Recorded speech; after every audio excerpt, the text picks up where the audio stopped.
answer. Right. She has respect. Mayor, you I have guys respect are for the just mayor. violating sunshine laws all over the place. Not really. We're sitting up here.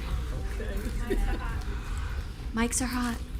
Good evening, everyone. Welcome to the regular meeting of the City Commission here on Tuesday, May 21st. Clerk, please call the roll.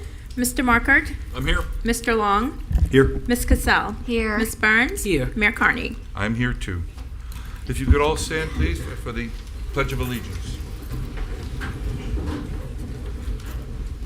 I pledge allegiance to the flag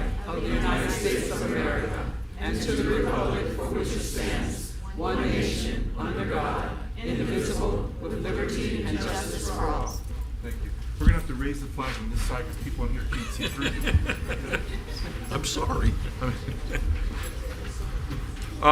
This is the approval of the agenda. I would like to, by the way, remove 4B from the agenda at the request of the Right, are applicant. you removing that for the night, or is it For moving tonight. elsewhere? No, it's Mayor, they'd like it to come back June 4th. going to come back on June the 4th. That's the presentation on Veterans Park That is correct. is being removed It is being removed. till June 4th. Okay. Any other items to be, I'm I sorry? would like to pull a few items from the consent, Hold please. on, Commissioner Casal. Yes, sir? We need to remove 8B.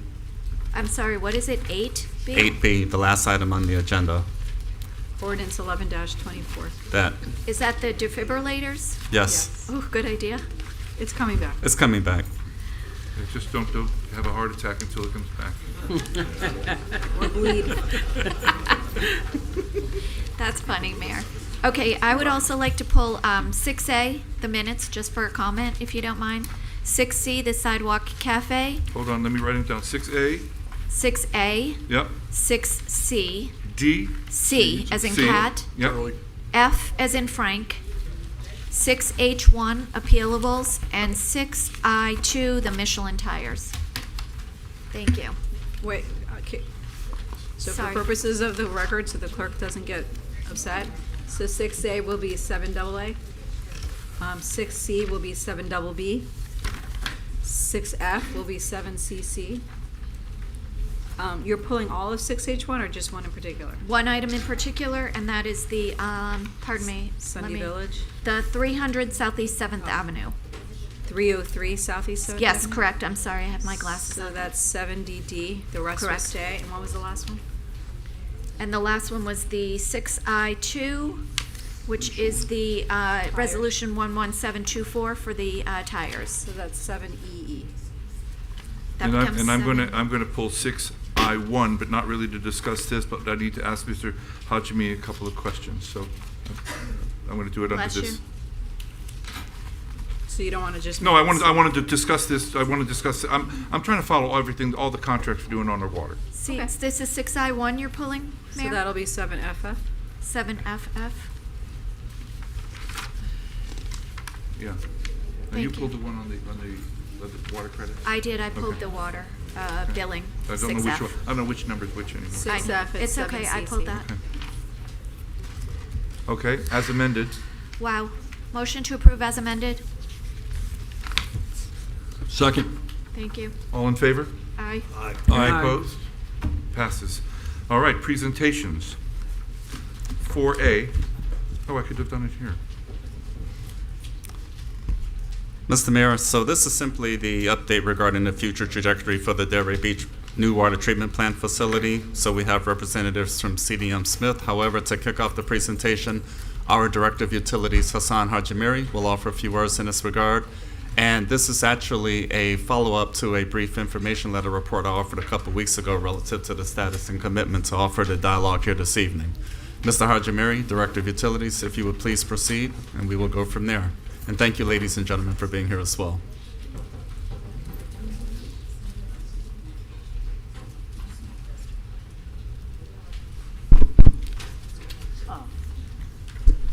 Good evening, Mayor and Commissioners. Hassan Hajimiri, Utilities Department. On March 5th, City Commission authorized the city manager to execute the design agreement with CDM Constructor, Inc. for Phase 1 of the water treatment plant design build in amount of $14,982,309.00. On March 25th, a notice to proceed was issued to CDM, and we have been holding bi-weekly meeting to initiate all necessary activities for the design and development of the GMP. With me this evening here is Ms. Susan McClure and Mr. Gregory Roy with CDM to provide you with the progress update.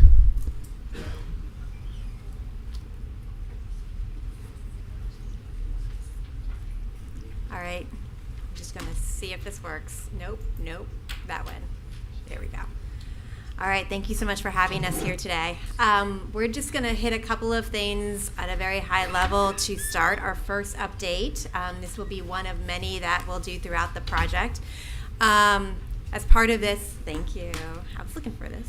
How we got here, how the city got here, some of the PFAS regulations that really have come out since we got on board, and also what we're doing with to try to get funding for the project and support. So I just want to start with a reminder of how we got here.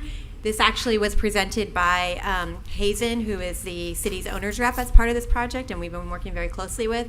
This was presented in February 2023 at a commission meeting. And what you'll see here is that it was really, the thought process was a phased transition from the lime softening plant to a membrane plant. This is really probably over 5 years of planning that's been going on before we got on board. You know, the city's really taken that proactive step.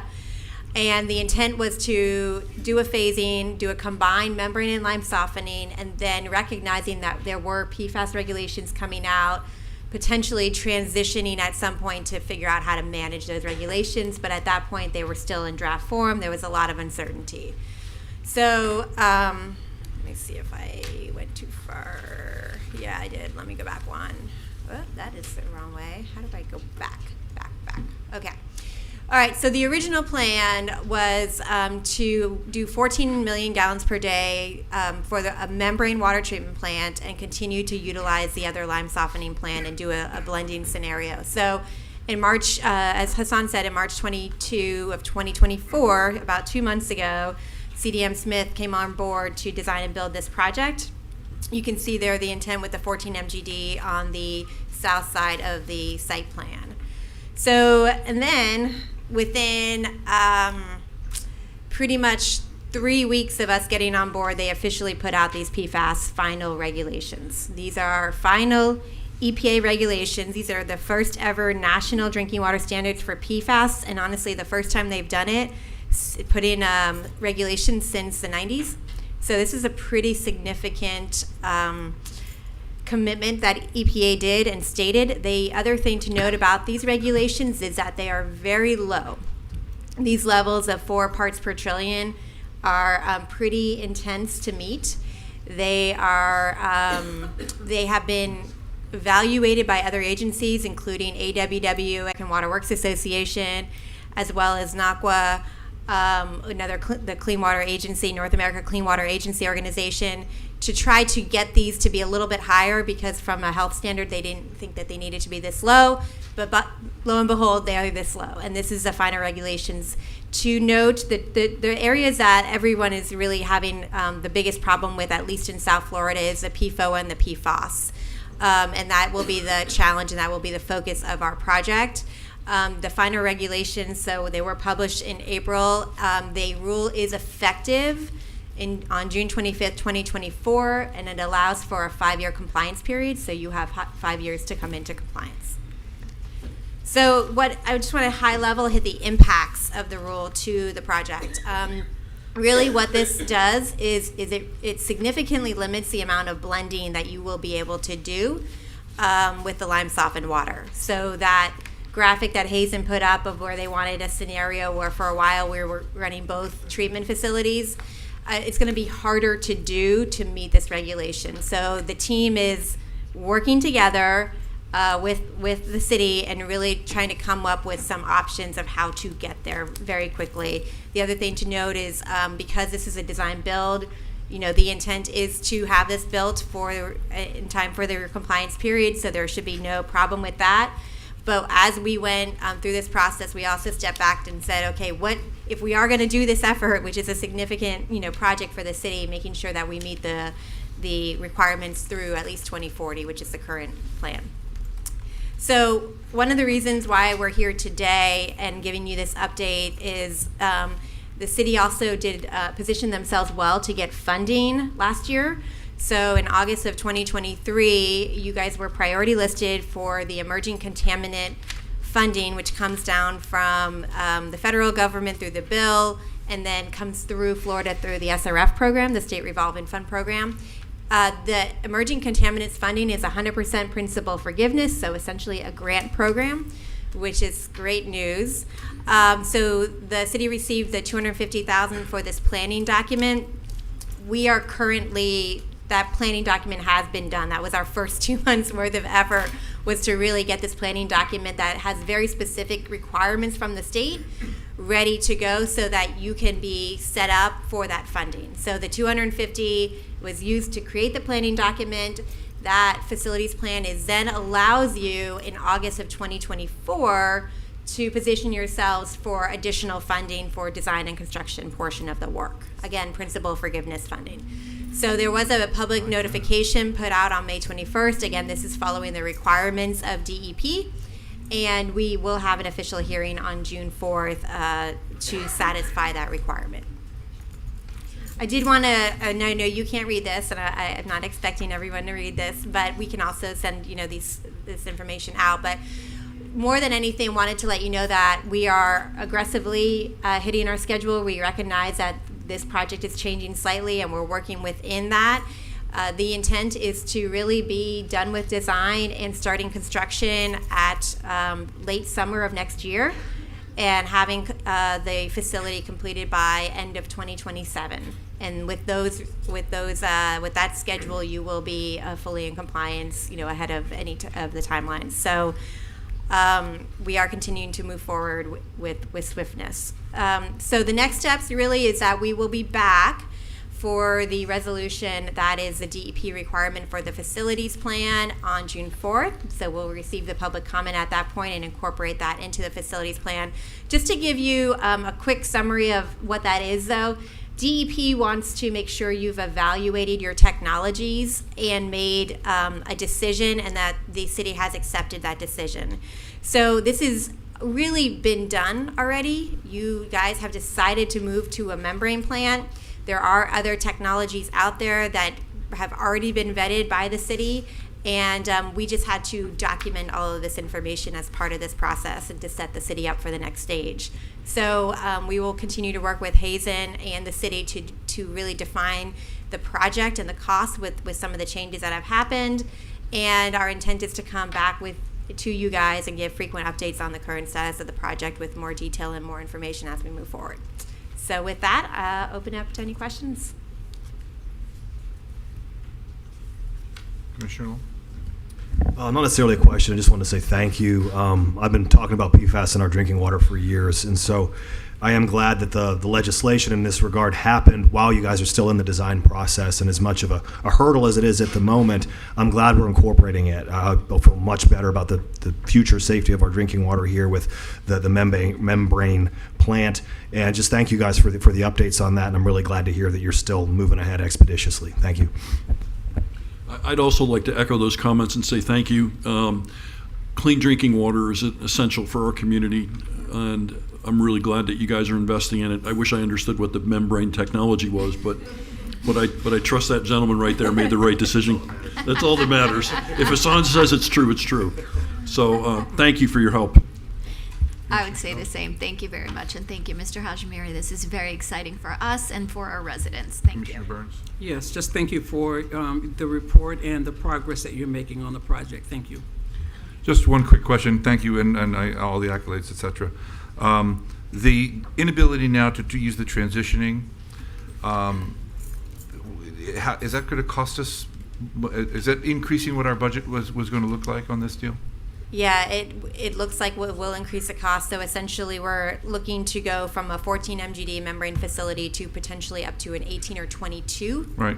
even the report that you see is actually shows a build out of 25. That's the 25 is a requirement of DEP for build out, so that's what it's written to. But we are talking about kind of what that interim measure really needs to be. You know, what we really have to invest in to keep the city operational, and it's probably going to be 22. So that's what we're evaluating right now and figuring out if there's other options of how we can blend before or after to reduce the costs and still get to where you need to be. Great. Thank you very much. Yeah. Thank you. We'll see you shortly. Yes. Thank you.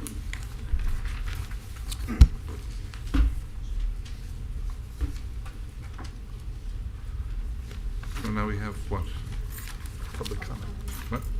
Oh, yes, no, I'm saying, yes, the comments by the city manager. Thank you, Mr. Mayor. Actually, I have a couple items briefly. First of all, I've spoken to several of you all individually today relative to an email communication you all received this past weekend regarding last year's experiences associated with the Downtown Development Authority board appointment process. And interestingly enough, that was based on some concerns and observations and the leadership and guidance associated therein. And interestingly enough, I think I should reiterate, based on some of the individual conversations I've had with you all, while in Delray Beach, Florida for nearly 3 years, as well as all my previous city manager assignments, I generally don't terribly concern myself regarding board and the committee appointments as made by city commission or city council, depending on the naming of the city. Simply and long last because such is 100% a role and function of the elected body. The elected body makes those appointments, the elected body makes those observations and decisions in that regard. And as such, our responsibility is to do whatever we possibly can to support and assist the office of the city manager, staff, do what we can to assist and support whomever's decided to serve in those respective capacities. I offer that because there had been an assertion offered that perhaps there's some effort to steer and support one candidate over the other, and that's just not the way to operate, and I never have, nor is staff encouraged to proceed in that regard. Likewise, it does become dynamic in some particular cases. In the case of the Delray Beach experiences I've outlined last year, throughout my career, it was probably one of the most dynamic in that regard as it relates to the Downtown Development Authority, because what I did experience working with individual elected officials, and I emphasize individually, there had been some feedback and communication expressed regarding the need to have as much time as they possibly can to be able to entertain candidates for vetting purposes, number one, and number two, to secure a decent number of candidates for review and consideration. And one piece of feedback I did experience was the fact that, or as I was told at the time before I confirmed it, was fact that they did not necessarily have to take place in the month of May. They could take place in June. They can take, Terrence, why are we having to rush this along? I took a little bit of static from some of everybody in that regard. So one question came up is, why is there this sense of urgency? What level of flexibility we have? Terrence, we've actually had times and dates that varied across the board. So as opposed to just accepting that feedback on face value, I actually did perform my research. I'm a numbers person, I like dates, and I'm pretty good at following along. And that involved the examination of timeframes associated with Downtown Development Authority appointments going back the previous 6 or 7 years. And experiences show that, or confirmed that appointments were made in either July, June. There was a case in September. There was a case in March even. So it varies across the board. So there's not an ironclad definitive time frame in which those types of opportunities can be made by the City Commission in the case of Delray Beach, Florida. Likewise, my interest is to simply offer that background and clarification because there's no need for the office of the city manager or staff involved in facilitating these types of processes to be subjective or to offer some allegiance one way or another. That is not our role and function. That is not the purpose in that regard. However, I do my absolute best to maintain open lines of communication with elected officials. They did express an interest in that regard, and that's how that was born. So this level of communication on an individual... Wait, excuse me, if I may. Mayor, may I ask a question, please? Yes. You're referring to the email that we got on Sunday from the former mayor. Is that correct? Okay.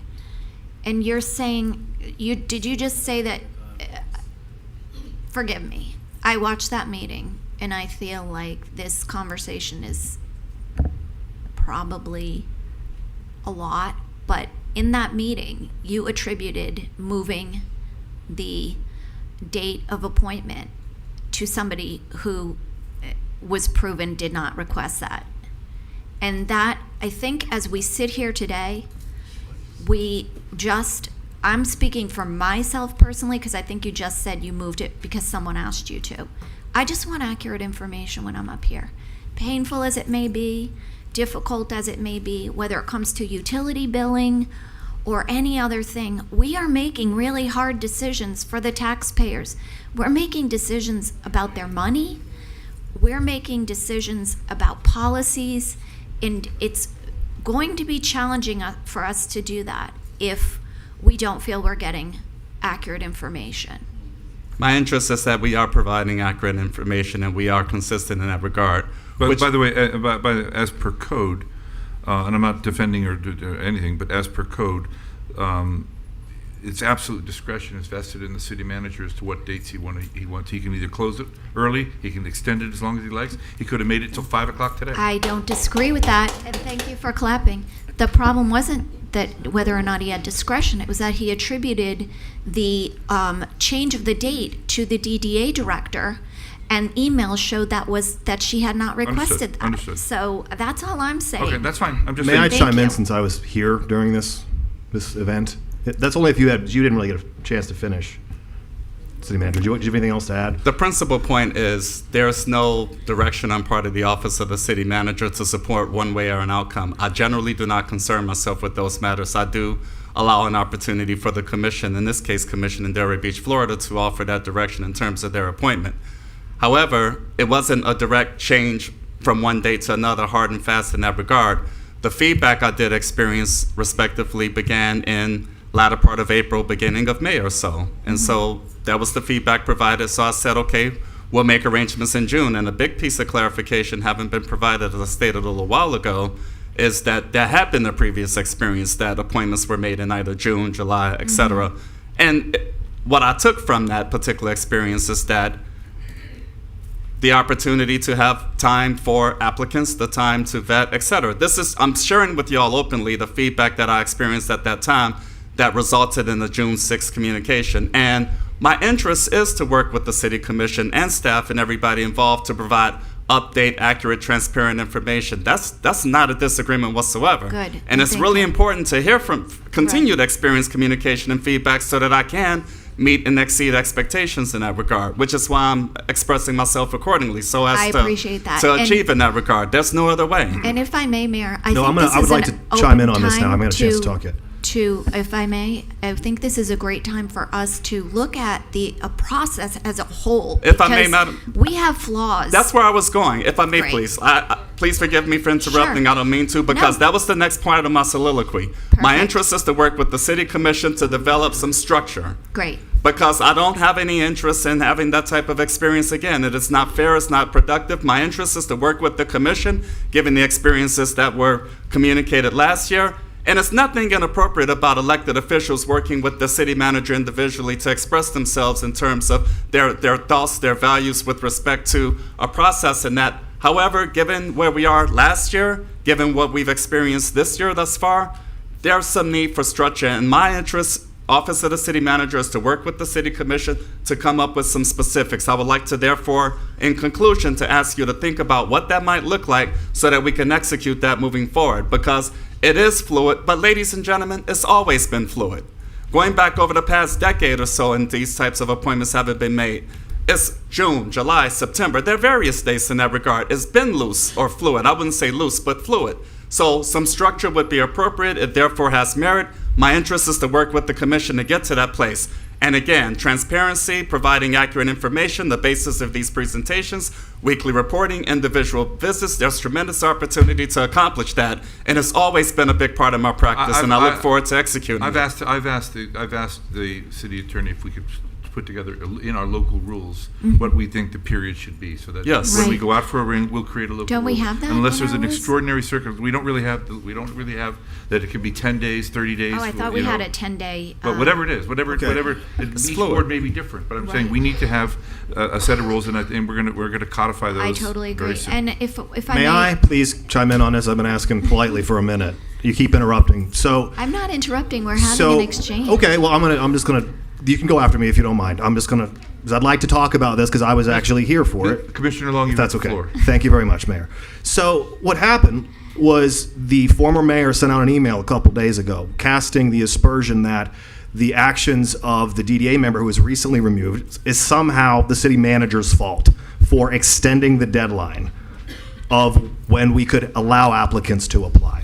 None of that's accurate, and it was extremely inappropriate for the mayor to send us, the former mayor, to send us that message. So what happened was, the city manager asked each of us separately, because we pushed to move the meeting to when it always is, which is typically June. I don't think it's ever happened in May. Once. Okay, it's happened once. So it typically happens in June or July or whenever. So allowing applicants more time to sign up rather than just cutting it off whenever we knew we had more applicants that were interested, why not go to the time we typically did it? It should not have been a political issue. It only became political because the member who we had to remove happened to be appointed within that window. And so this aspersion that it was done in some nefarious way, or that the city manager is putting out inaccurate information to us deliberately, isn't fair. I'm all for, having a more formal process for these, but I won't stand here and let you guys, but let these aspersions be cast on our city manager when he did nothing wrong in this case. Thank you. And Let's move on. I have one other item, and it's very brief. And that is in response to some concerns having been expressed to the office of the city manager relative to the presence of sober homes in different parts of the Osceola Park, community. yep.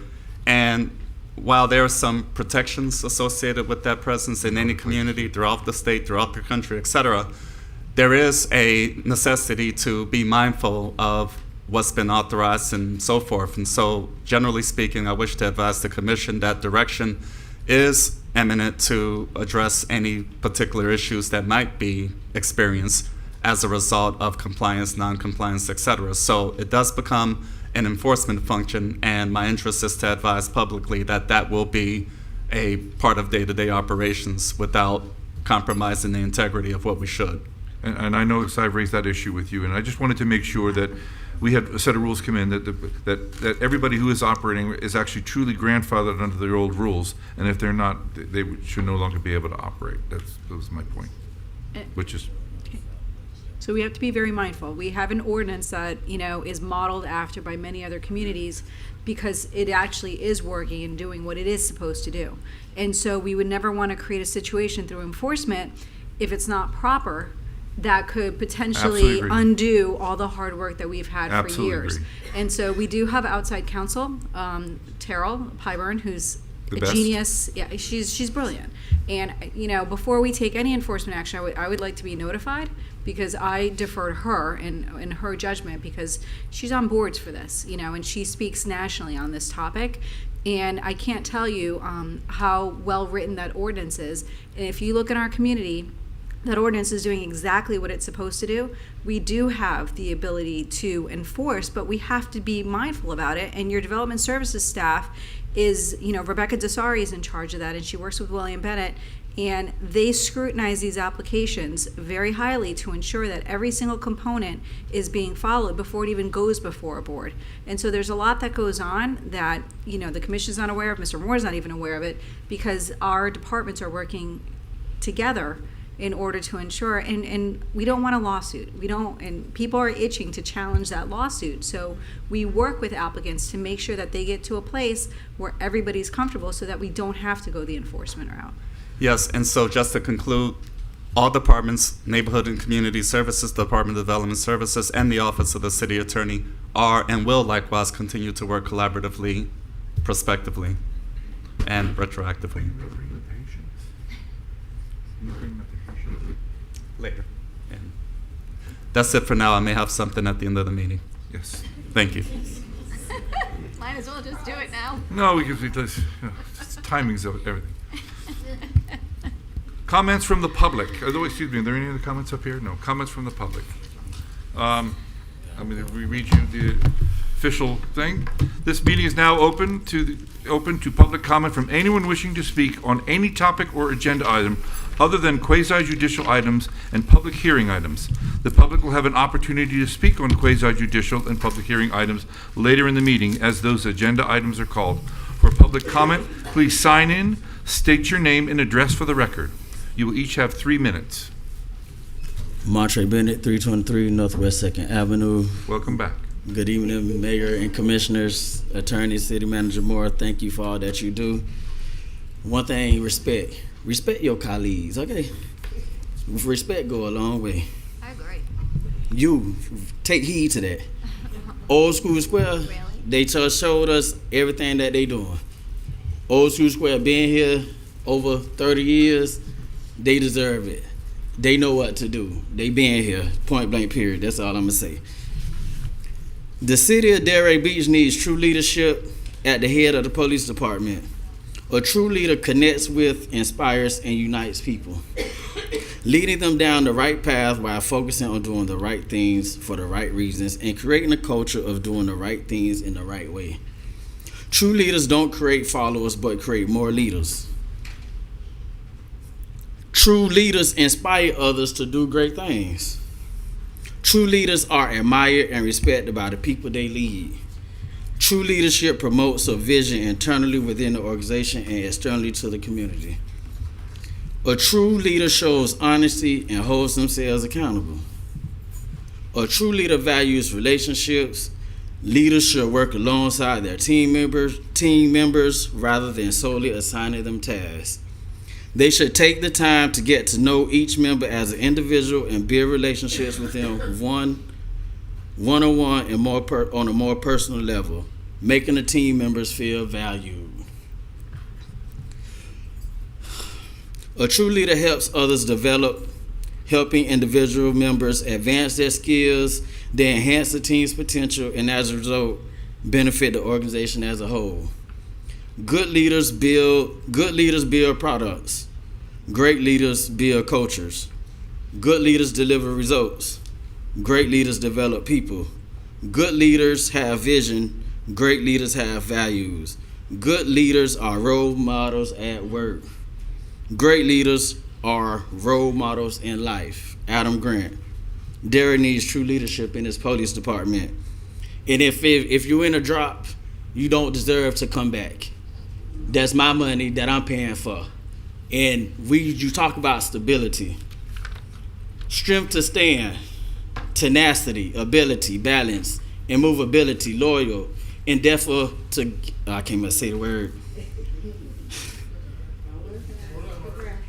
I'm going to pass it. Trustworthy, youthful.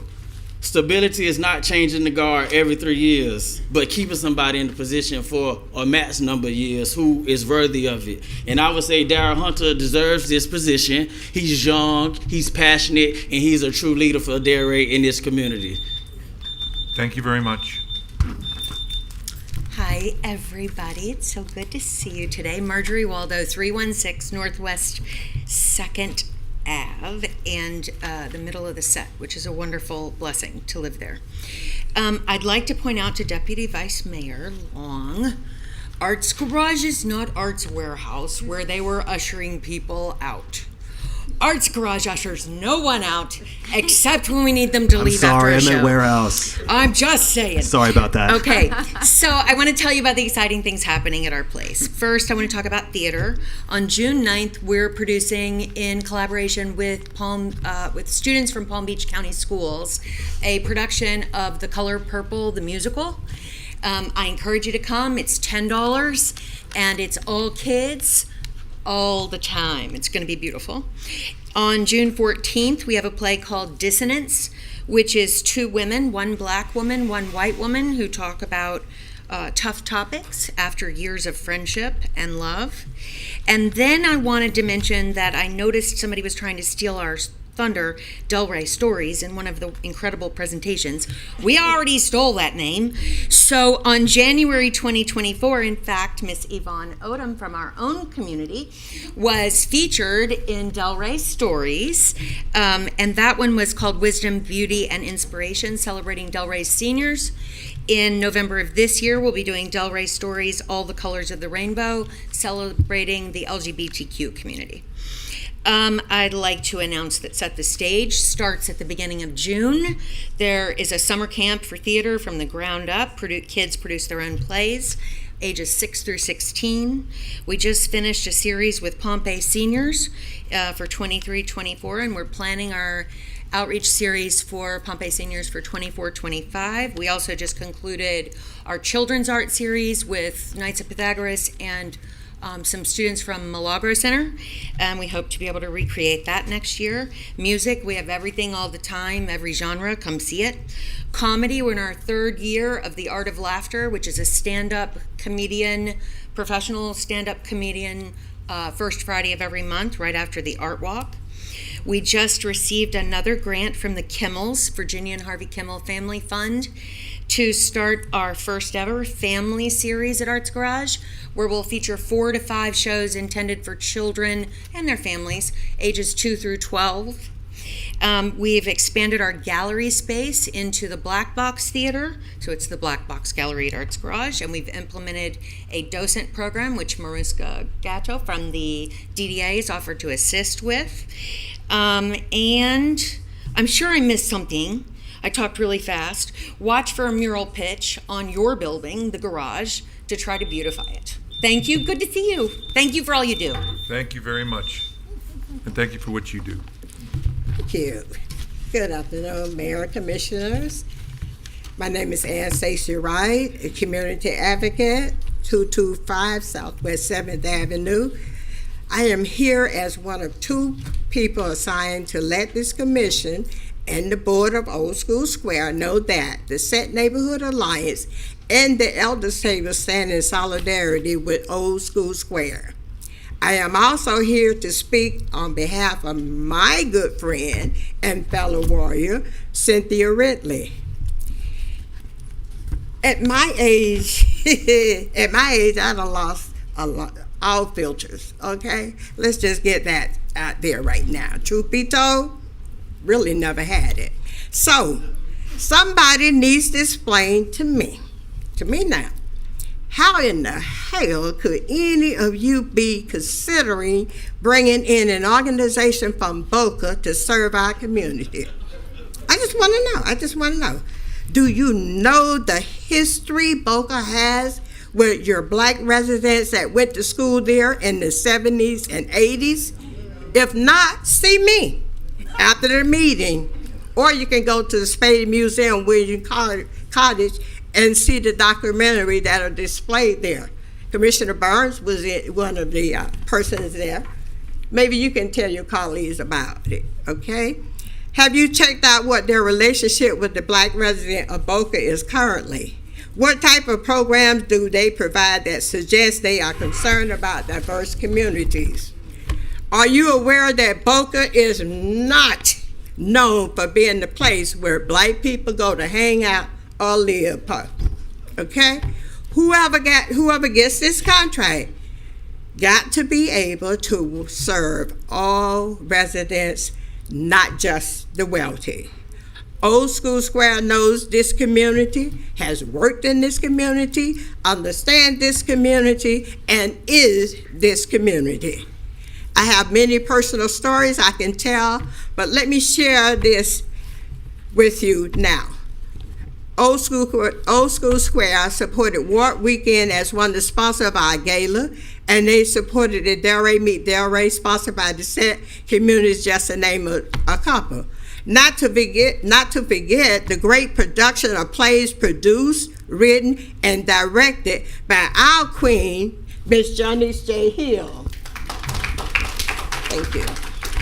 The original contract should have never been taken from Old School Square.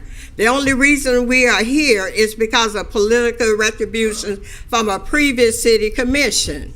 This commission should give the contract to manage Crest Theater to the rightful owners, Old School Square.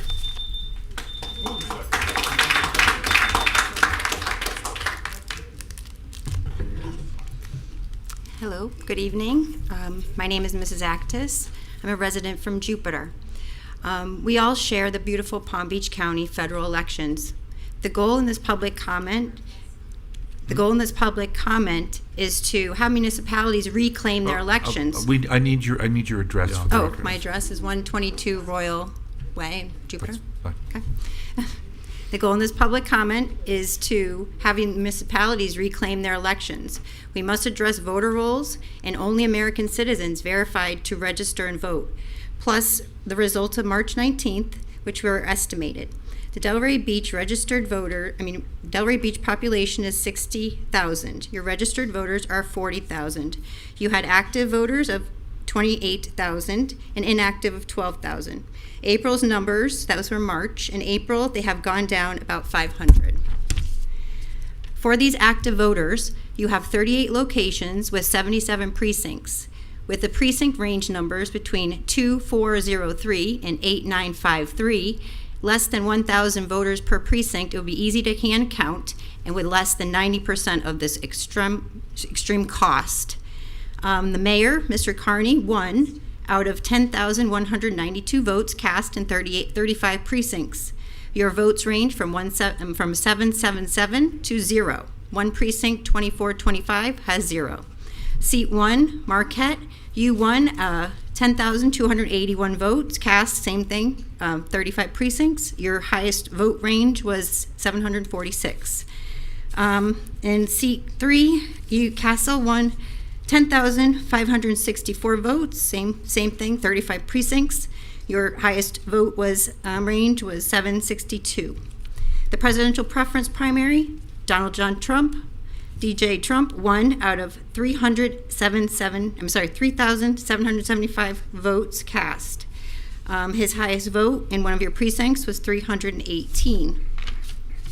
The total SOE results are way below 1968 results, which were 68%. We only had 22.38%. Further data and public records are necessary to examine the details of the individual results. Because the details are hidden because of a violation of Florida Statute 980981 for transparency, the public designees were also denied access according to Florida Statute 101.572 and provided election materials in this past election. The new location for our vote tabulation center is Cherry Street. We recommend you go for a visit because we've been denied until 2025 to enter that building. Consider every municipality has a clerk, and that clerk shall be responsible for all public records, including voter rolls, voter registration, election results, and election materials pertaining to their election. Participation in the county canvassing board is not acceptable. The process has failed, and the Mayor, the 3 municipalities minutes must are up. reclaim your election and serve your people. Thank you very much. Thank you. Hi, good evening. My name is Mickey Isaacson. I am a Palm Beach County resident, 11260 Glen Orchard Lane, Boynton Beach. I, like many others, believe in 2020 election was stolen. I've been observing our local elections at the supervisors of election for the last 2 years. This is not about Democrats or Republicans or any party affiliation. This is about stealing elections. You shouldn't have given your power away this year to Wendy Link in Palm Beach County. It leaves your ballots vulnerable.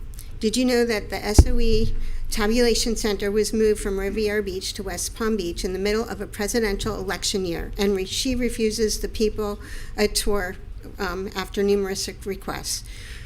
City of Delray Beach had their own canvassing board at the supervisor of elections in 2023. Did Wendy Link help you train and learn statutes you needed to follow? Statute 102.166, the duplication of ballots must happen in the presence of at least one canvassing board member. Did this happen for the City of Delray's canvassing board in 2023? I urge you, as person who watched the elections, there were many times that there were not canvassing board members in the duplication process. I would urge your city council leadership and residents to insist on a tour so that you can see how the vote-by-mail ballots are tabulated without ID, no chain of custody, and many other vulnerabilities. Have you thought about educating the residents by offering a workshop on election integrity with your residents? In the past, our county, cities, and towns had a clear path to fair and honest elections through their municipalities. In the past, people were elected, not selected, one letter off. Today, cities and counties are tapping the officials into place while holding a token election and tapping the rest of the officials, hence selected. In the past, city clerks had to verify their own voter rolls and certify the election results and secure the results in their municipalities. It's a very different process today. All elections are put through a centralized tabulation center where the supervisor certifies the elections. Did you know she was appointed, tapped in by our governor, then she changed her party affiliation before running in the following election? She has a $22 million budget for elections, and she wants another $14 million to fund her new tabulation center. These centers are where uncertified machines are used and connected to the internet and are subject to corruption with USBs floating everywhere in the center. It's hackable. It's all over the news. You put this in a computer and you can change a vote. You can go on Clear Ballot and you can look at how the software operates, but you can change votes and you don't have to touch the physical ballot. The SOE employs temporary staff who have not taken an oath to the Constitution, and yet they touch and count our ballots and votes. The SOE is certifying our elections with dirty voter rolls, no chain of custody, and else. Thank you very much. Thank you. Good evening, Mayor Carney and public servants. My name is Candace Rojas. I reside in Boynton Beach, Florida, but Delray Beach is near and dear to my heart as I resided here and raised my children here for 20 years. Your address, please, Candace. My address is 3006 Waterside Circle, Boynton Beach, Florida. Go ahead. I noticed you had your presentation up about the new water treatment plant. In 2020, I received reports from FAU doctorate students who knocked on Delray Beach doors and did random drinking water testing for school. They discovered that although the water that was tested safe at the facility, that by the time it reached the resident's home, it was considered hazardous. I sent these extensive studies to Brian Mast and Michael Caruso. I would recommend everyone using filters until this is complete in 2027. I'm certain that there are good leaders here, but regardless, I have to speak boldly and intercede for those without a voice to defend the Constitution and restore the Republic. What I'm about to say is maybe shocking to many of you who only watch fake news and believe that everything is fine. But whenever a government becomes destructive, it is the duty of the people to abolish it. And I am here to put you all on notice as a sovereign American and request your oaths and bonds, which is a precept to activate our military. I do believe the military is the only way because our entire political system is broken. There are foxes guarding the hen houses throughout the counties and throughout the municipalities. The Constitution states that all of the power, not some of the power, belongs to we the people. It also states that fraud vitiates everything ab initio. If you have not already heard, there is a systematic destruction of the old guard. A paradigm shift is taking place all across the nation. No more generational political nepotism. No more secret societies controlling the masses. No more appointed board members via the tap from secret society handshakes. Did you know that Palm Beach County is an illegal foreign corporation called the Palm Beach County Charter, and Delray Beach is part of that charter? Applying the Home Rule Charter is an attempt to shield from liability and pass rules without needing the state legislature.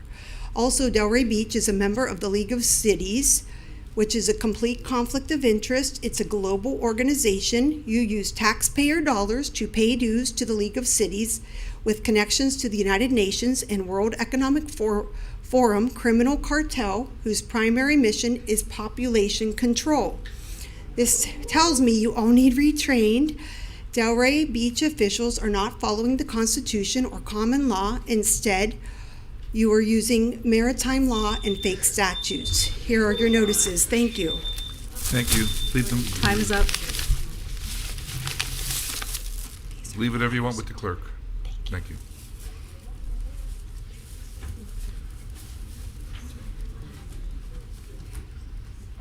Yes, sir.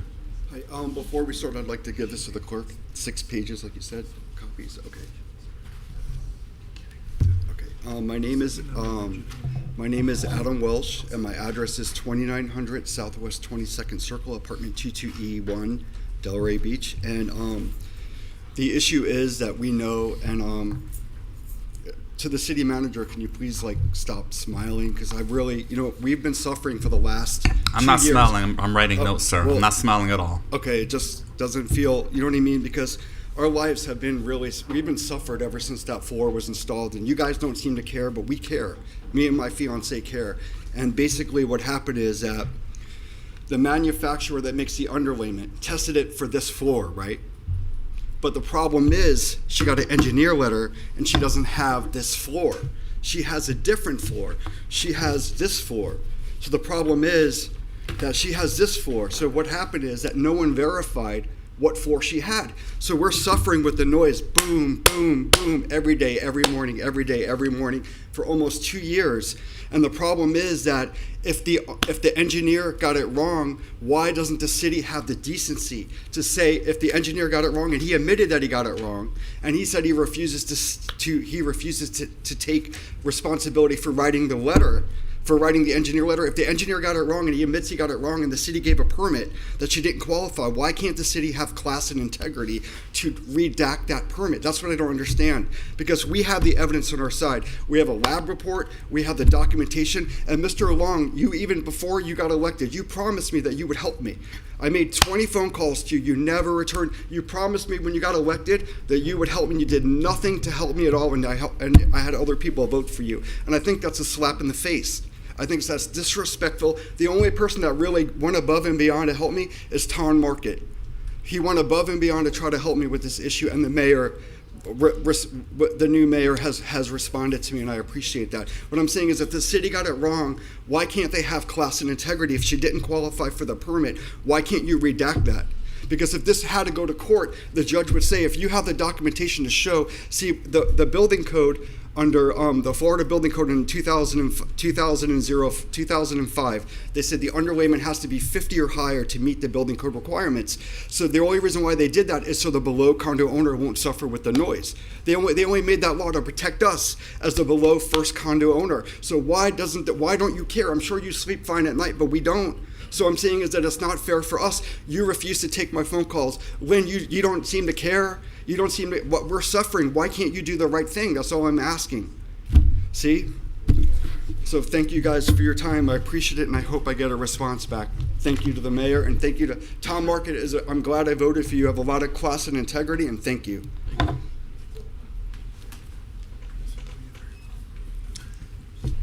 Well, now I know one of the people who didn't vote for me.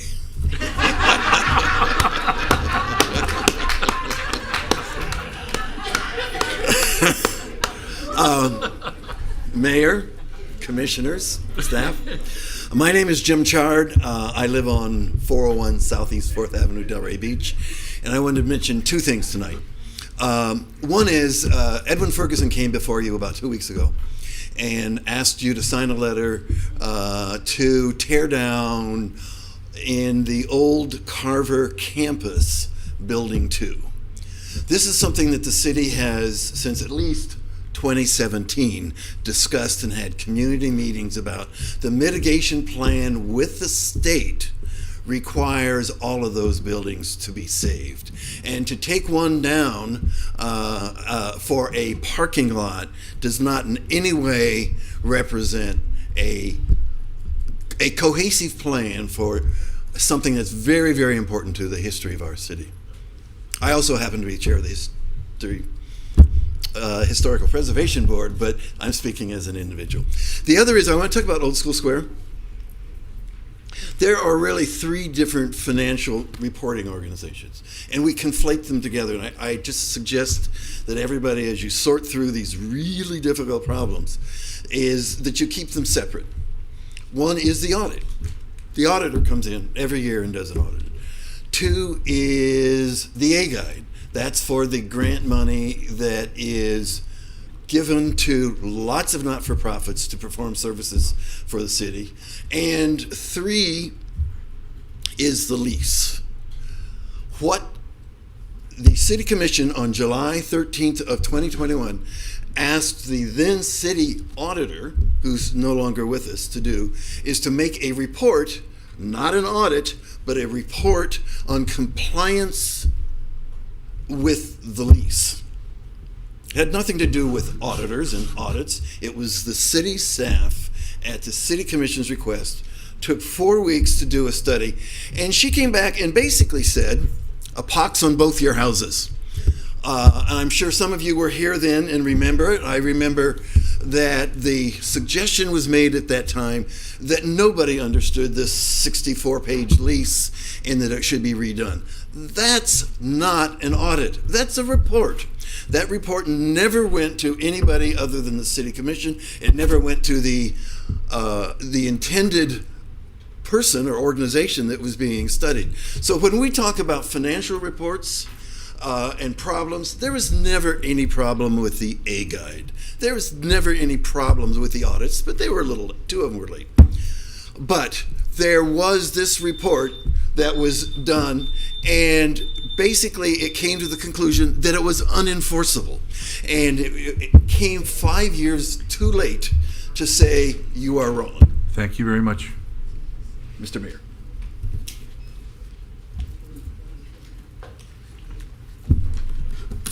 Good evening, Mayor Carney, Commission.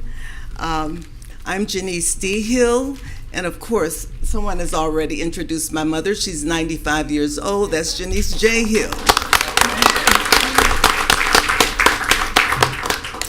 We live at 309 Southwest 15th Terrace, Delray, in the Carver Park community, and I'm going to call it the real Carver Park because there are only about 60 homes there. Today, I'm here to voice my concern about the proposed contract for the Old School Square Board. There are 6 points that I'd like to make. I believe that this board should know the cultural significance that Delray's African American residents have brought to Delray and the Crest Theater that I knew. Everybody, all residents had an opportunity to enjoy the events there. I also believe that this board should know, or the board that you will vote on, I believe that the board should know that Delray has always been a shining example of what arts programs could be. A year-long arts program, a cultural arts program. And I will give you an example of that, and that would be the Roots Cultural Festival that began in 1977, and it's in its 40th plus year. Now, this festival brought in national and international performers that attracted diverse audiences, and I hear, Mayor, you said something about the money. They brought in enough people that would shower you with money. So this festival has been going on for a long time, and I think you may know about that. I've been to it. Yeah. Yes, good. Not it, but them. Yeah. I believe that this board should have a cross-section of cultural representation, which means seats at the table and not just the one token. I believe that this board should know about the long and strong history of Delray's African American, Bahamian, Haitian, Afro-Latino communities, and they should also have a say in the cultural programming of the arts. This board should continue to honor the history of the residents. We appreciate the past boards, the Old School Square past boards, for honoring and making sure that we have had seats at the table. The last point is that the board should make sure that its community offerings are equitable and equally distributed and represented throughout the year. Therefore, I'm endorsing the OSS board to ensure that cultural richness, diversity, and inclusivity that existed in the past continues in the future. Thank you very much. Hi, good evening. Laura Simon. I'm here as the Downtown Development Authority Director. First, I'll talk about that, and then I also have another comment just as a lifelong resident here in Delray Beach. Just wanted to invite you all as the commission to our town hall, the Downtown Development Authority, and to our residents and the community to our town hall tomorrow evening at the Arts Garage. Thank you for hosting us. It starts at 5:30, and it is an open time for the community to learn more about the Downtown Development Authority. We have a panel discussion and Joyce meet and greet with our stakeholders and residents and property owners. So that's tomorrow night. It's also our anniversary as an organization, 53 years as the Downtown Development Authority. Also at Old School Square this week, we have a kickoff for summer on Friday night with a country tribute concert starting gates open at 5:30. We have line dancing followed by a Kenny Chesney tribute fast forward, which she'll perform on stage in the amphitheater. It is a gated, but we have the entire park gated, so hopefully we'll have a couple thousand people there, kicking off summer in our Love Delray celebration.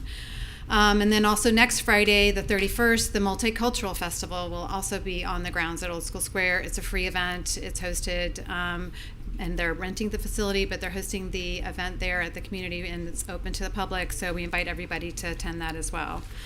I did also want to congratulate our students. It's graduation time, so my family, I'm a graduate of Atlantic High School, class of '84, celebrating 40-year reunion this year, which I can't believe. But my nephew graduated Atlantic High School, so I was able to watch the graduation online.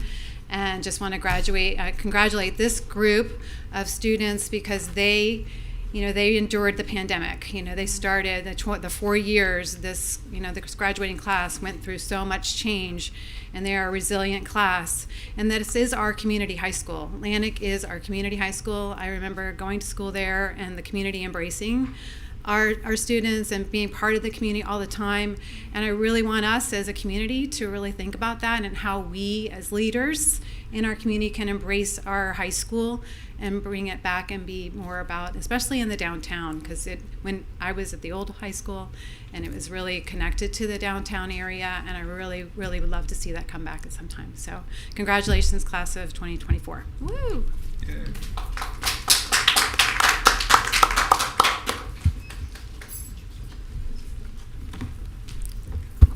Good evening, Mayor, Commissioners, City Manager.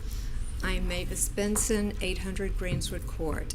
Today, you will be appointing a new member to fill the current vacant seat on the DDA board. I am here to express my strong support for Dr. Alan Castillo. Dr. Castillo, a former board member, possesses a deep understanding of the DDA's mission and history. His experience is invaluable, especially given the complexities and reoccurring issues that the board often faces. Additionally, his business, Big Al Steaks, is a long-standing fixture in our downtown area. It is a legacy business, having been in business 15-plus years. As a business owner, Al fully appreciates the critical role the DDA plays in support of our merchants. His passion for downtown development is evident through his participation both on and off the DDA board. His contributions have consistently enhanced discussions about what strategies are effective for our businesses. During his tenure on the board, Al was actively involved in significant projects such as the curbside management parking study, the tourism marketing plan, and the Gibbs shoppability study. His history, experience, and expertise, combined with his unwavering commitment and desire to serve, make him an exceptional candidate for the board. I had the privilege of working alongside him during a portion of his service on the board and can personally attest to his dedication to serving the stakeholders, residents, merchants, and visitors in our district. I respectfully request that you appoint Dr. Alan Castillo to the DDA board. And City Manager, if it helps going forward when you're trying to determine how to structure the appointments for the board, I believe our state statute says, specifies that our board members are appointed through July 1st, so the appointments are made generally, I believe, in May or June. Any other time, I think they've been to replace members that have resigned from the board. Thank you. Thank you. Good evening, Commissioners and Mr. Mayor. My name is Peter Arts. I live at 1746 Fern Forest Place here in Delray Beach. I am here to speak on item 7D with the nomination and support of Alan Castillo for the Downtown Development Authority board position. I had the privilege of sitting next to and working with Al for over 6 years on the prior Downtown Development Authority board when I was there.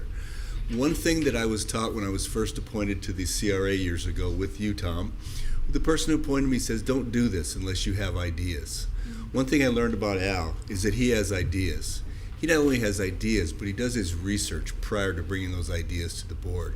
He speaks with other Downtown Development Authority members. He relies on the International Downtown Association and their experience before he comes to our board with anything. Therefore, I'm going to be brief as I send everyone an email. Please consider Al for the appointment to the Downtown Development Authority board. Thank you. Thank you, Mr. Arts.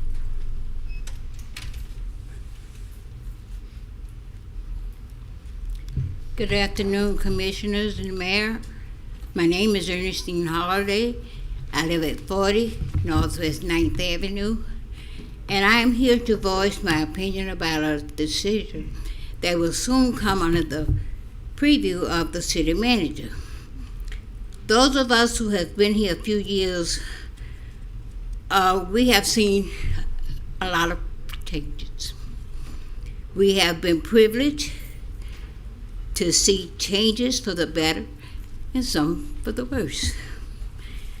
However, my concern is at this time it has come to my attention that the city manager will soon decide whether to extend the tendency of Chief Major as a consultant. At this time, we feel that as a consultant, if you are a leader and you have been promoted, you have the authority to either fire a person or keep them. And if you ever looked at a business card of one of the officers, there's the word lead. L-E-A-D, the way. Each one of those letters stood for something. The L said learn. The E said excellence. The A said accountability. D said diversity. If you have done this in your leadership position, there's no reason why we should need a consultant, because the person following you have had these experiences and they can continue. Instead of hiring him as a consultant, I feel that this money can properly be used across the board with the rest of the staff, because everybody can use a few extra pennies. That is my concern at this time. Thank you very much.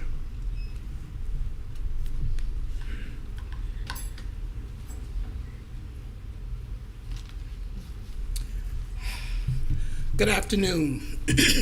I am Deborah Davis Walker, 1312 Northwest 2nd Street here in Delray.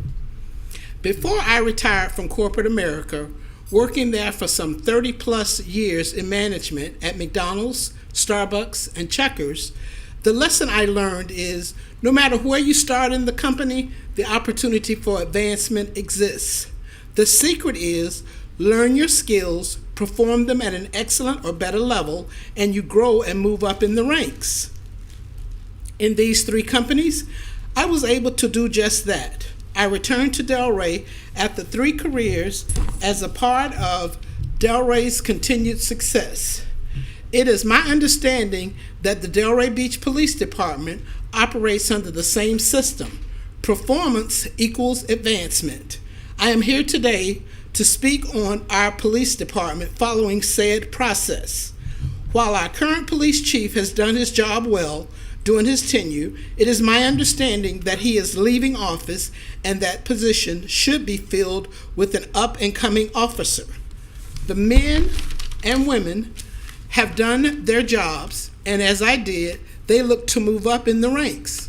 I am asking this commission to ensure that members of our police department are afforded the same opportunity as was I. We do not need a consultant and chief. We need a Delray Beach police chief. The other thing that I want to put on record this evening is, I'm not sure if you're aware that Pompey Park pool is not open. And that pool needs to be open for the summer. Our kids need to be able to go over there and swim. So please. We'll take a look at that right away. I appreciate you. Thank you.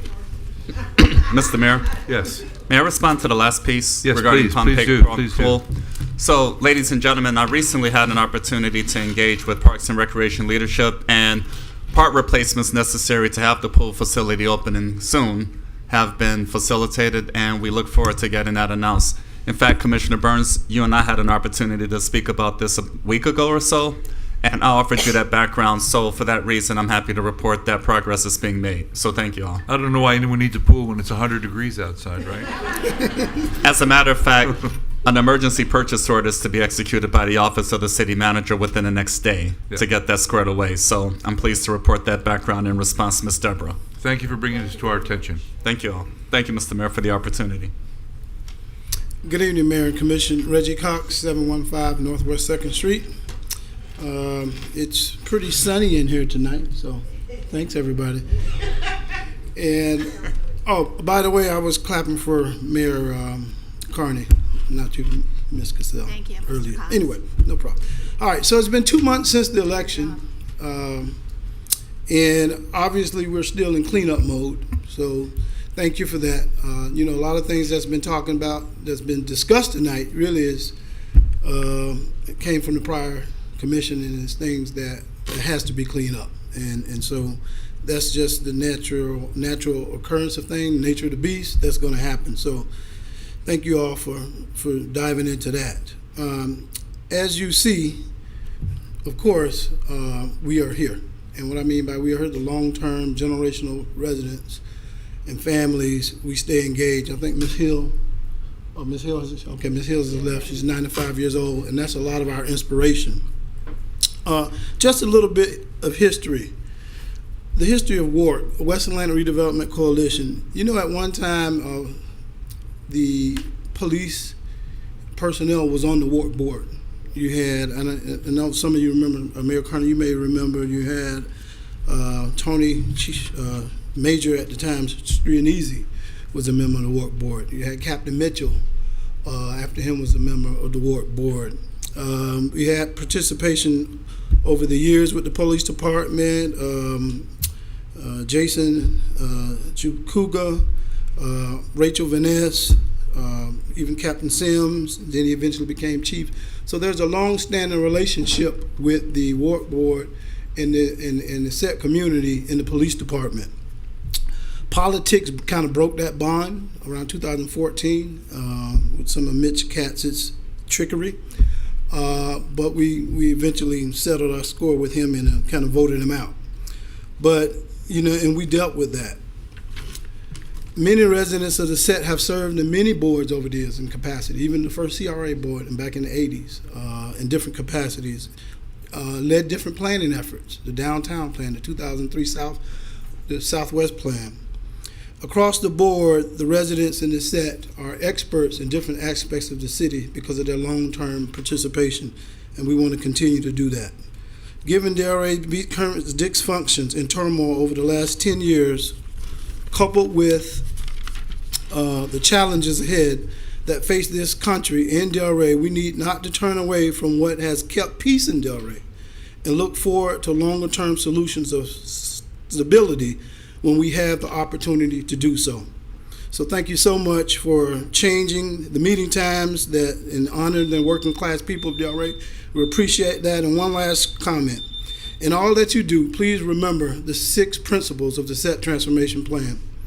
That's community wealth building, community capacity building, community stewardship, healthy communities, strategic investments, and also, most importantly, placemaking. Thank you. Thank you very much, Mr. Cox. Hello, Yvonne Odom, Mayor, Commissioners.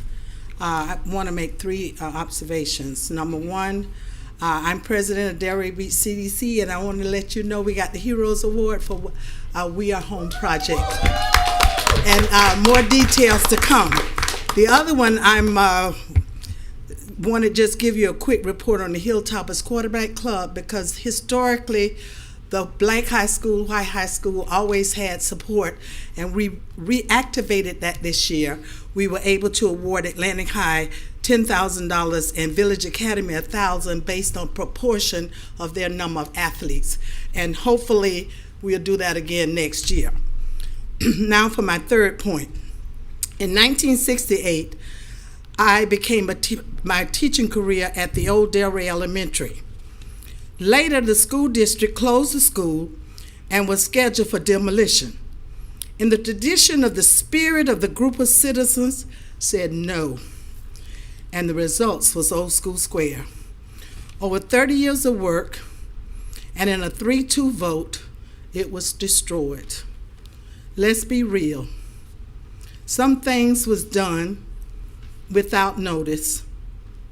And so in my opinion, the only way to fix it is to return the operation to those who saved it in the beginning. Because those of us who was around, that was supposed to be torn down. And when you hurt somebody's feelings, as a teacher, those of us know our students' feelings are very important. And I think those board members, even with the CRA and the Old School Square, their feelings were hurt by the actions that were taken. And I take an adage from my old principal, the late Kelly Brown. He called a special meeting of all the teachers. And the only thing he said, if a kid is failing, everybody knows he's failing. Mama knows he's failing. Daddy knows he's failing. The child knows he's failing. And Old School Square and the citizens of Delray should have known they were failing before this action was taken. So in my opinion, I'm speaking as myself, the remedy is to reinstate, let them do something, and if they do it wrong, then we won't be back here trying to figure out how to reinstate what we had in the beginning, which was something special because they preserved something that was getting ready to be destroyed. Thank you very much. Delray Stories. Delray Stories. Oh, yeah. I got a lot of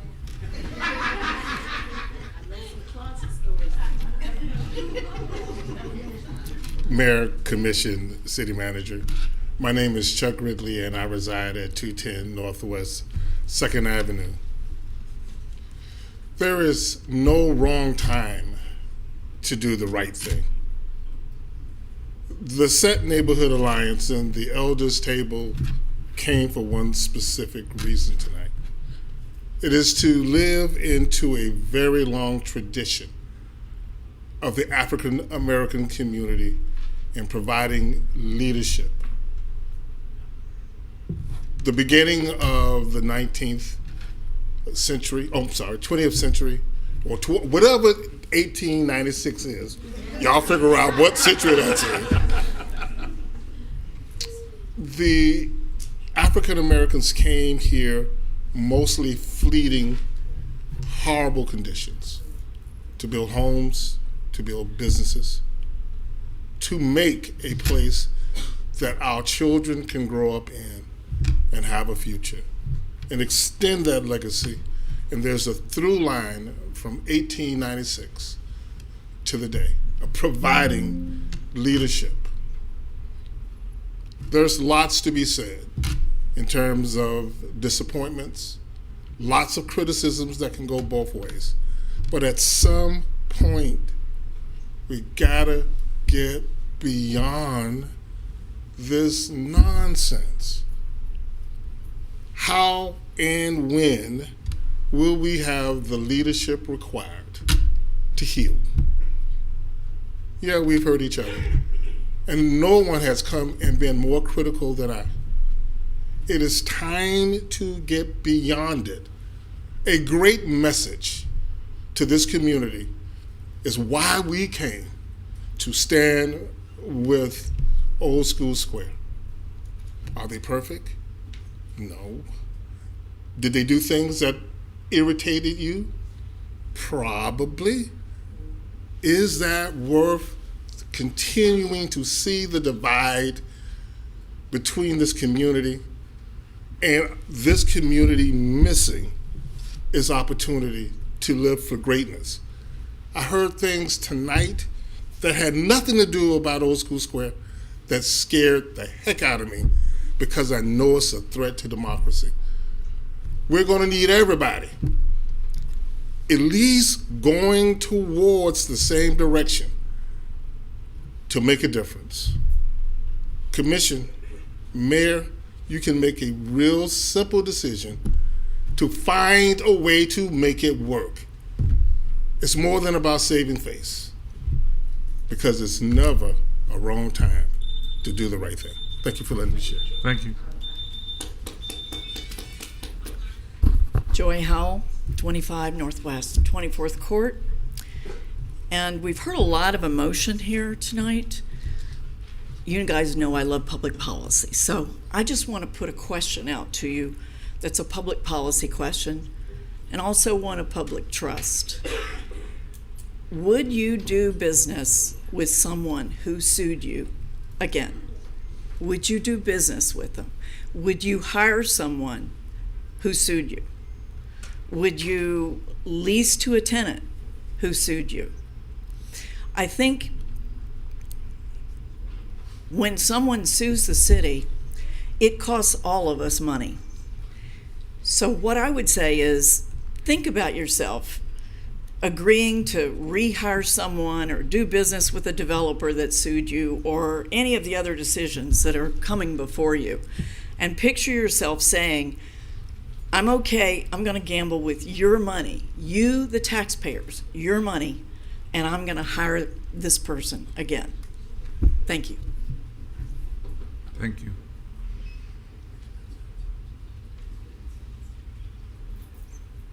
You're speaking? Yes. Okay. Yeah, good evening, everybody. I want to thank you for your services. It's a thankless job. It's sat on many boards. My name is Richard Jennings McConnell. I go by the name Jennings. I live at 399 Northeast 3rd Court in Boca Raton. I'm here concerned about being sold the story of being sold a bag of goods. I live and have been a member of the Boca Raton Museum for many years. My first art class, and I've been involved in the arts for many years, 30, 40 years, was with Ralph Papa at Old School Square. I won an award at that school. And I presently, to continue education, I am not only a member of the Boca Raton Museum, but I'm also a student at the Boca Raton Museum Art School. I know the facility pretty well. I've gotten to know a lot of the teachers. And having been drawing perspectives at the second story at Old School Square, it would behoove the board to go down and visit the actual facility in Boca Raton, the art school.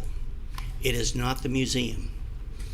And I don't think that the bag of goods that are being presented, you're going to get the whole story.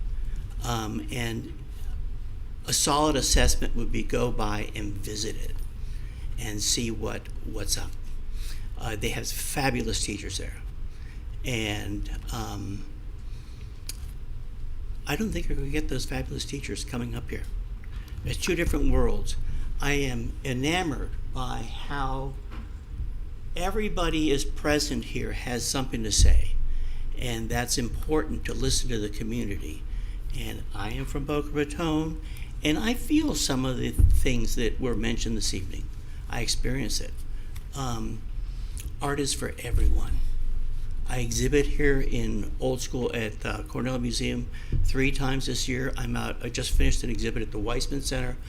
I was blown away by the sense of community for people where we took art to them, because it's not all affordable for everybody.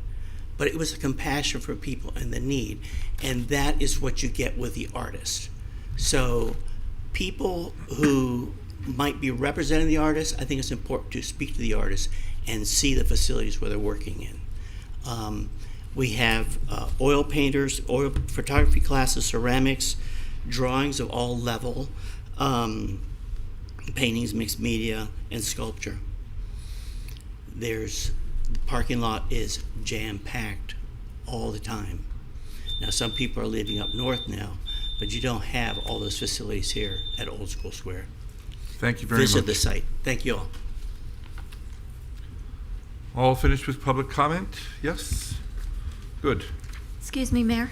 Yes. Could I pull one other item? Forgive me, but I think right in this audience, we have these student ambassadors sitting here, item 6G3, and it would be a shame if we didn't recognize them when they've been sitting here so long. So I would love it if we could pull that. It was my intention amend. to recognize them, but I'm happy you did it. Great, thanks. And then maybe a picture with the mayor would be There in we order. go. Well, Great, okay. thank you, thank you.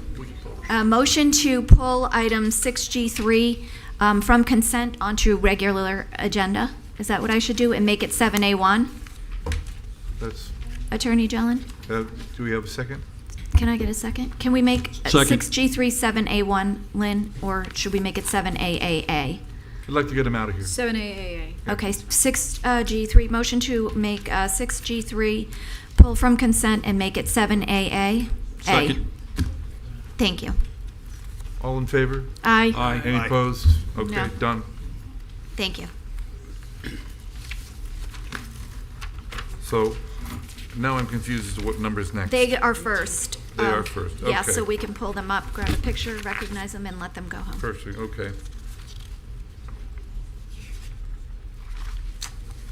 Would you all stand up, the student ambassadors? We're very fortunate this afternoon, this evening.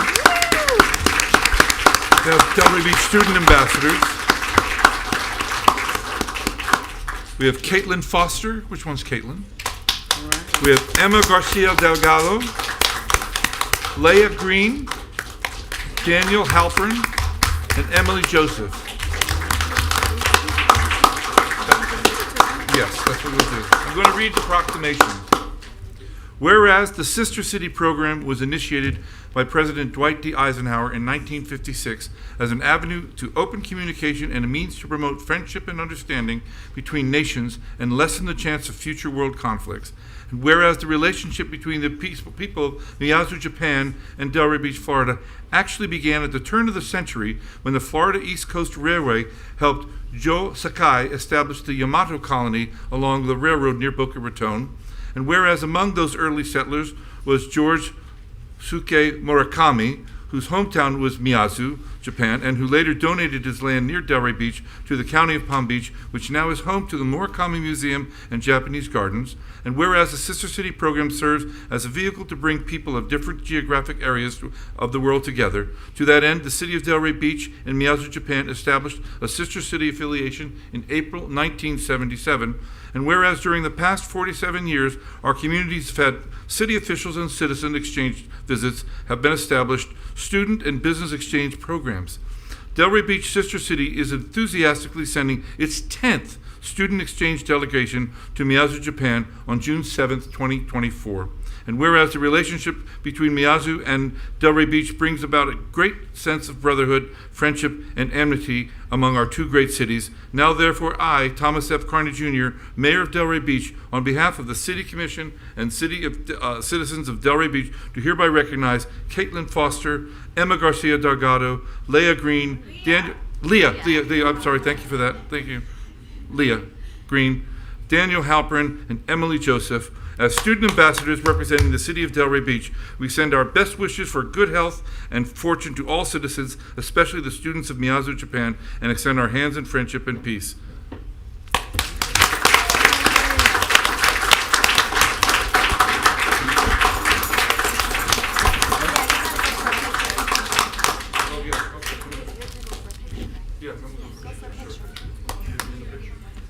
Oh, wait, the mayor's going to come down with you. Yeah, there's one here. Let them all.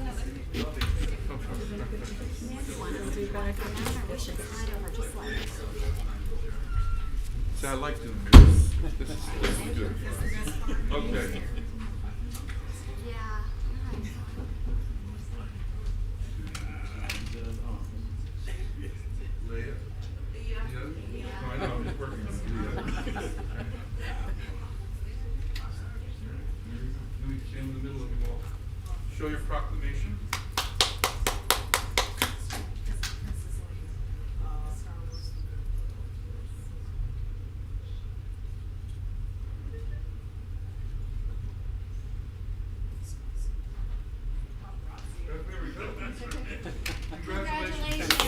great trip. Represent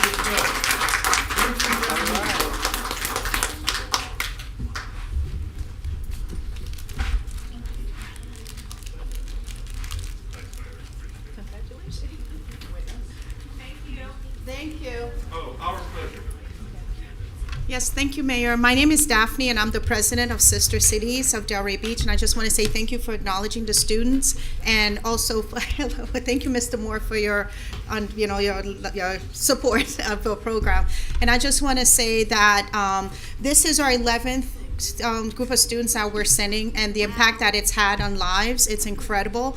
And last year we had the privilege of having Tony going to Japan, and he presented the mayor of Miyazu with a gift for our 47th year of relationship. Oh, wow. So I just want to say thank you. This program is so significant because this is our first time sending our kids back since the pandemic, so it means a lot. And I ask for you, for the board's continuous support for future programs, and hopefully next year we'll get Japan to send their kids over. And I just would just want to take this opportunity to say thank you to everyone for your support and encouragement. And this means a lot to the students. And of course, Thank Reverend you. Durand is fluent in Japanese, so. Pardon? He's fluent in Japanese. Absolutely, yes, Yeah, yes, and he's his fluent in commitment, Japanese. Tony and Nancy's commitment is incredible. Right. And One quick note here. yes. Right here, Emma is actually a 2020 ambassador. That group could not go because of COVID, and so she is coming with this group, representing the 6 that could not go on this particular trip. So I just wanted to acknowledge that and just thank you for that too. Yeah, thank you so much. Thank you very much. Okay. How do you say thank you in Japanese? Oh, arigato. Arigato gozaimasu. Thank you. Thank you. Thank you, Mr. Moore. Thank you, Mr. Carney. Thank you, Boyd. Bye-bye. Did we approve the consent agenda? What? I'm like so off. Did Are we we approve the are we consent through with the agenda? consent agenda?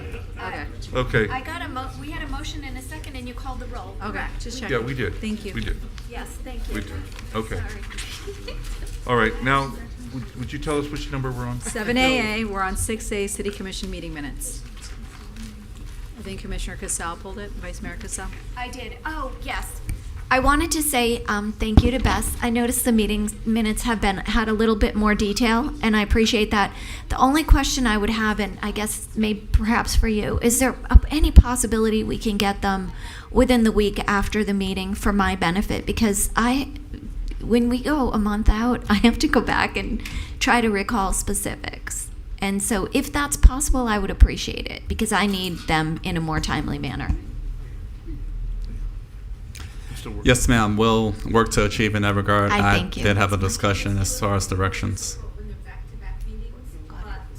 Whatever you can do, I'll appreciate. Thank you. Aside and apart from back-to-back meetings, it'll be a reasonable consideration to offer it as you've just outlined, Vice Mayor. So we'll do. Thanks, I appreciate that. I do review them, so if it helps me if I can recall what happened. Thank you. So we need a motion. Yeah. We have a Motion to approve. Second. Second. I'm sorry. Did you have a comment? No, we're approving the minutes. 7AA. Yes, 7AA, okay. Yes. All in favor? Aye. Any opposed? Passed.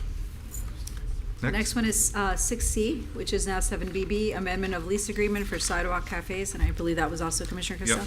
Yep. Okay. Yes, and I wanted to just make an inquiry, if I may, Missy.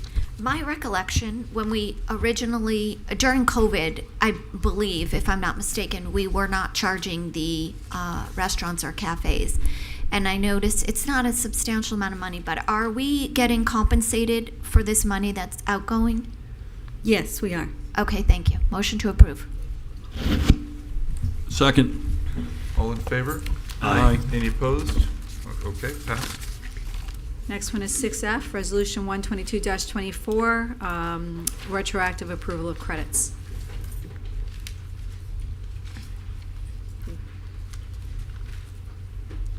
Commissioner Casal, you pulled this? Yeah, I mean, I'm remarkably uncomfortable with this. There's not a lot of information, but I think my biggest problem with this, and you know, I think we've discussed this a lot up here, I still am very concerned about what happened. I'm concerned about how these credits are being applied, what transpired. Look, at the end of the day, I was online. I talked to Lynn about this. I know we have OIG mandatory reporting requirements. In an instance, I believe it's Article 12, Section 2423, function, authority, and power when there's a misuse or loss of over $5,000, and there's other questionable things. I don't know what transpired here. That really concerns me. And even though you've told us, and I'm not questioning what you're saying, I'm really just concerned, and I feel like we need to look into this. I don't want to approve retroactively $500,000 in credits until I'm 100% sure we're allocating them properly and that the money is accounted for. And because I can't say that right now, regardless of this inventory list that you sent, because we found ourselves in this place in some way that I'm not clear on, I can't say that I cannot vote to give over 500,000 in credits till I know that this is right. Forgive me. So, Mr. Moore, because there are mandatory requirements to report to the OIG, have you done that? That's a collaboration with the Office of the City Attorney I'll be facilitating. And again, at this point, I technically question because that's based on assertions of misuse, misconduct, etc. And I don't believe that's entirely the case, or that's not the case in this regard at all.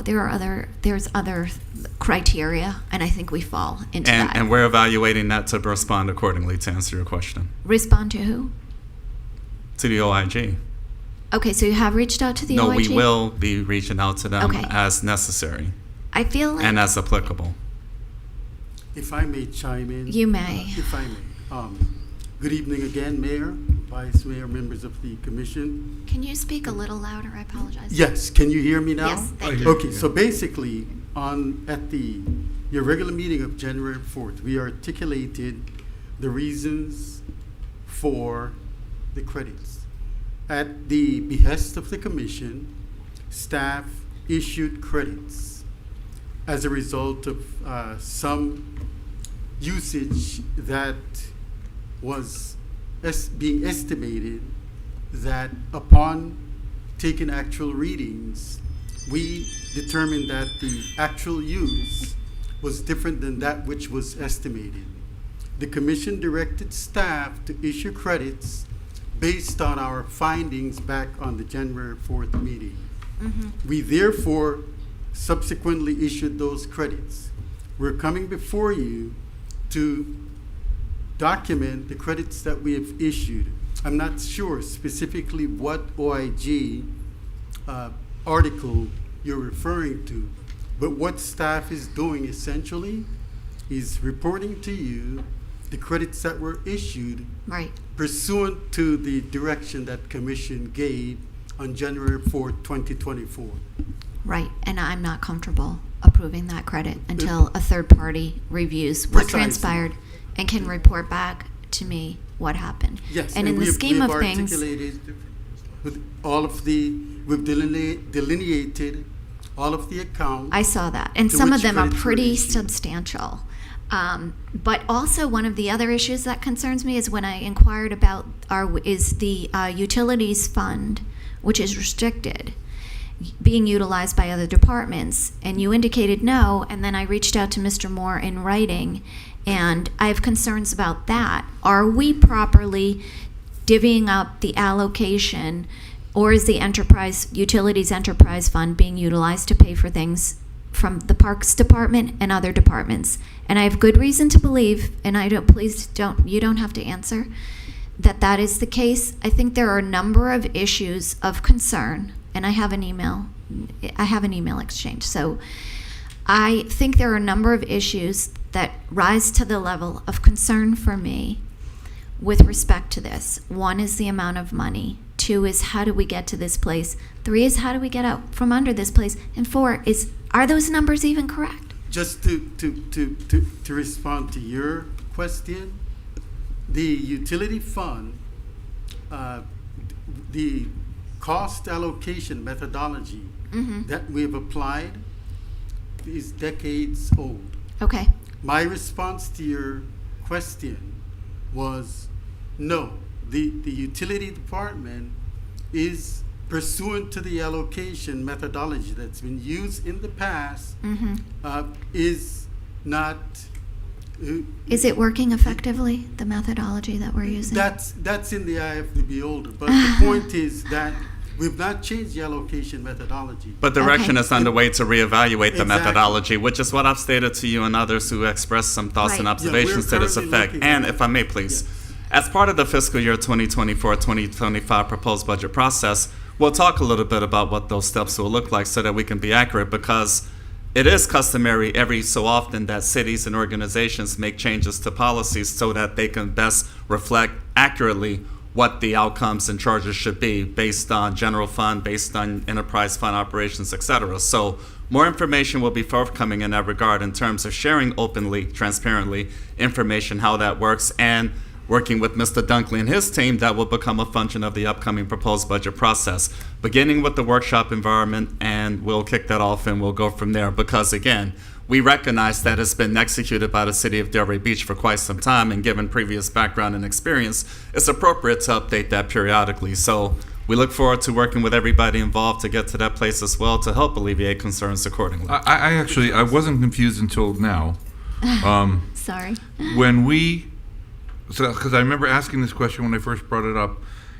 When the commission gave its instructions back in January to just go ahead and not make the people pay those bills because they were getting all of a sudden these $1,000 bills, and the city was going to eat it. I was told at that time that these were different. That what the city commission authorized those bills to be eaten by the city. Yes. These are not the same bills. Those were based on readings that came for with the meters and all that, and that was the instruction that was given to pay those bills. These at the time, and because I asked the question a couple weeks back, and I was told that these are different. These are not those same bills that we were talking about that were subject to those really hot, those $1,000 bills that people were getting. And if that's the case, that wasn't covered by the January 6th, the January whatever date was their meeting. So I'm just trying to get clarification now on which, because Mayor, for the benefit of edification, let me quickly give you a quick history. So at the January 4th meeting, there were several directives given. The first of which was the city should not allow the customer to bear those costs. Right. The second directive was to discontinue the use of estimates. Mm-hmm. As we proceeded to discontinue the use of estimates, the same issue came about insofar as that we encountered reads that were in excess of what we had estimated. Yeah. We also encountered customers which we had begun discontinuing estimates well before January. So we had customers that we had placed on a payment plan. They too called and said, hey, my neighbors are getting credits. We too should be extended credits. Typically what happens when we send out the bills, it's sometimes in between city commission meetings. There is no way that you're going to be able to effectuate and deal with those concerned citizens. We applied the same standard upon which we were directed to offer credits whenever we encountered that the estimates were in excess of what was the actual reads, were in excess of what was estimated. If I may, Mayor. All I'm saying is that they were, but they're from different pots. There was no amount. There was no direct.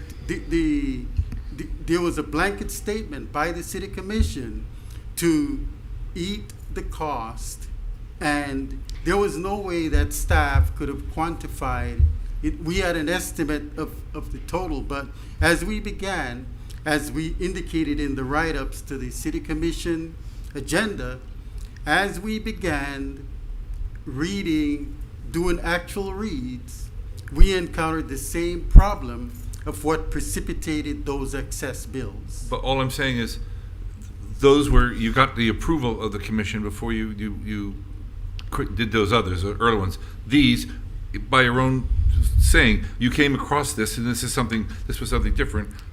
My point was, we didn't get any notice. Because we were told that they were no longer estimating. So therefore, you would assume there's a cutoff date. If we are no longer estimating at this time, then from here forth, we are getting actual readings. But because they were still estimating and we didn't know it, there's a whole period of time in which you caught other discrepancies. Vice And Mayor, now they're lumped into Vice- this Vice consideration. Mayor, we had 8,400 malfunction encoders. Right. 3 utility meter readers. Right. But if I may I just ask you that question? When we were of the belief that you were no longer estimating, you were in fact still estimating, and that's why we have this additional group of individuals that now would potentially fall under the consideration for a credit. The discontinuance of the estimates could not occur in one day. Right, but I believe Mr. Moore notified that the estimates were no longer. We would discontinue the use of estimates. I think he should probably. I mean, that's correct. I Speak mean, to just to that. affirm to that effect, I talked about publicly in one of my information letter reports, we will begin the process of becoming, of being less reliable on estimates or something to that effect. So we would begin the process. I think I reported this back in February or so, back in February, So March you didn't say in a timeframe. public meeting that we were no longer estimating? We were working to, I'm referring to my weekly report. No, I'm referring to what you specifically. said in the meeting. I believe you specifically said I we talked weren't about estimating. direction to no Okay. longer be dependent on estimates. So we need to we're- work to get to that Here we place. are with, I'm not comfortable voting for this. I'm sorry. That's what I'm saying. And just to add, and not to be to belabor you, part of that discussion, we indicated, we gave you a schedule within which the Badger vendor would be replacing those encoders. So there was no tacit indication that within 24 hours, we would discontinue the use I of- don't of think it was estimates. totally clear that this would continue to go on It was and that ar- we would be it was looking at a articulated in the $500,000 manager's bill. weekly report where we were with Badger and how they would be installing the encoders.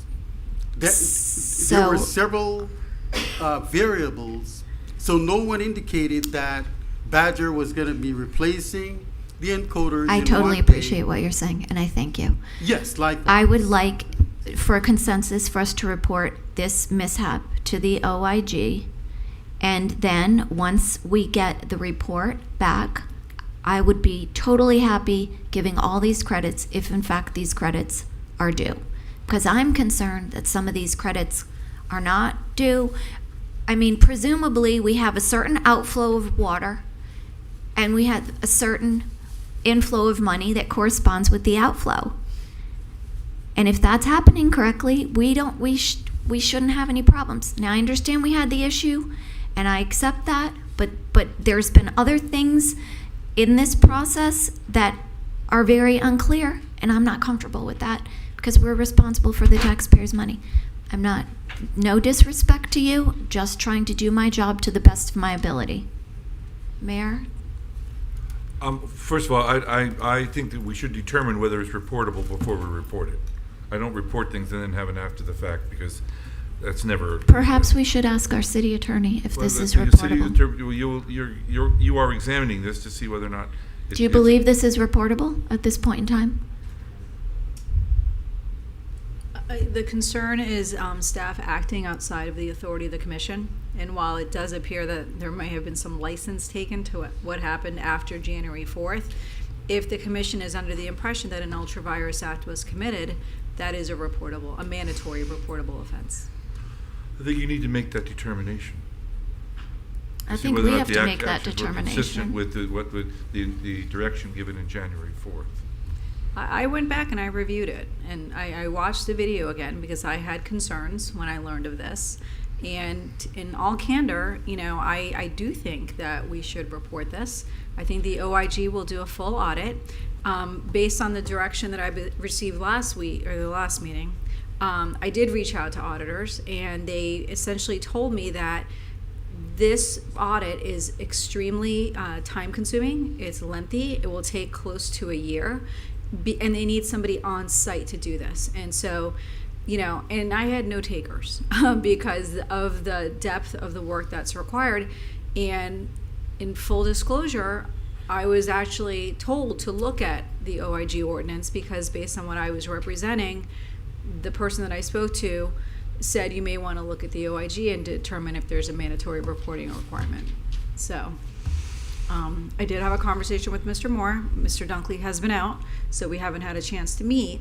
But, from my perspective, my understanding was on January 4th that all of the bills that were, because the reason why the commission found out about it is because the commissioners were getting complaints. People were calling and saying they were getting these egregious bills. So it was brought up, and the direction was at that point to credit all those accounts, reimburse people who had already paid, because the opinion was if the city messed up, the taxpayers or residents shouldn't be responsible for that. Right. And then we were told about Badger. The Badger process has taken longer than we anticipated. It was supposed to take 3 months.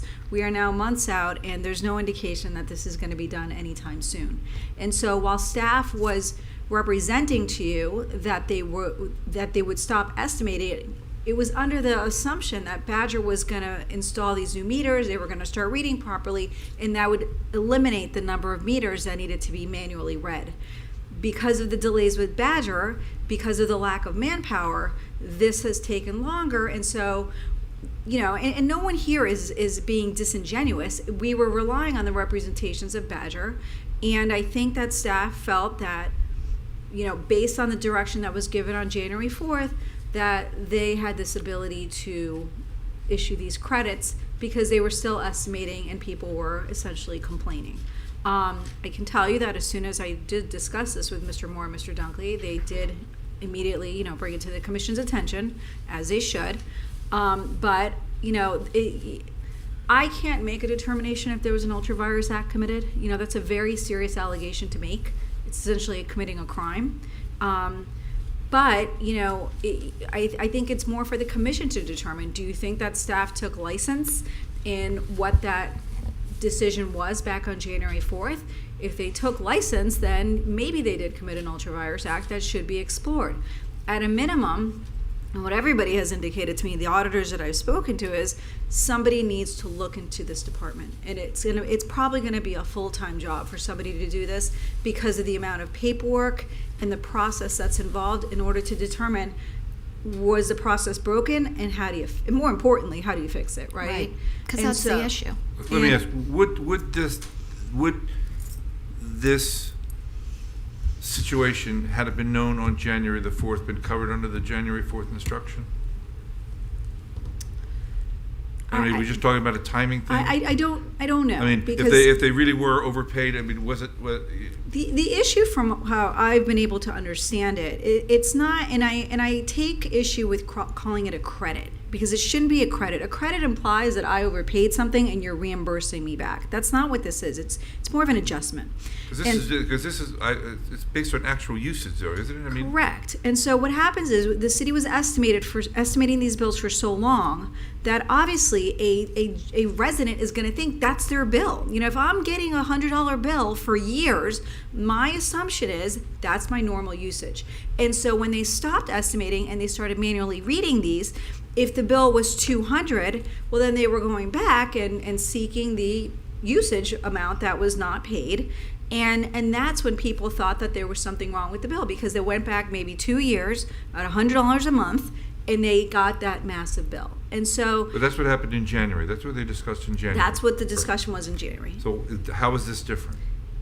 It's different just because it happened after January. So, I remember when this came up, and the former mayor, it was her idea to reimburse, or not reimburse, adjust the bills for folks so they weren't paying out of pocket. And we all agreed to it as unanimous. And, sorry, I'm losing my voice. I certainly understand the procedural issues and concerns here. But in my mind, this was a transition that we were forced to make very quickly. First of all, it was caused by a vendor issue, right? City didn't cause the issue that created the numbers. It was caused by malfunctions with a vendor, and then we were forced, you guys were forced basically to transition very quickly, and probably some unforeseen issues came up with that transition, and so we weren't able to capture all of the adjustments that need to be made. That's what this feels like to me. So in my mind, sure, there was definitely some procedural issues here. Maybe there's some learning lessons here of how we could do this better.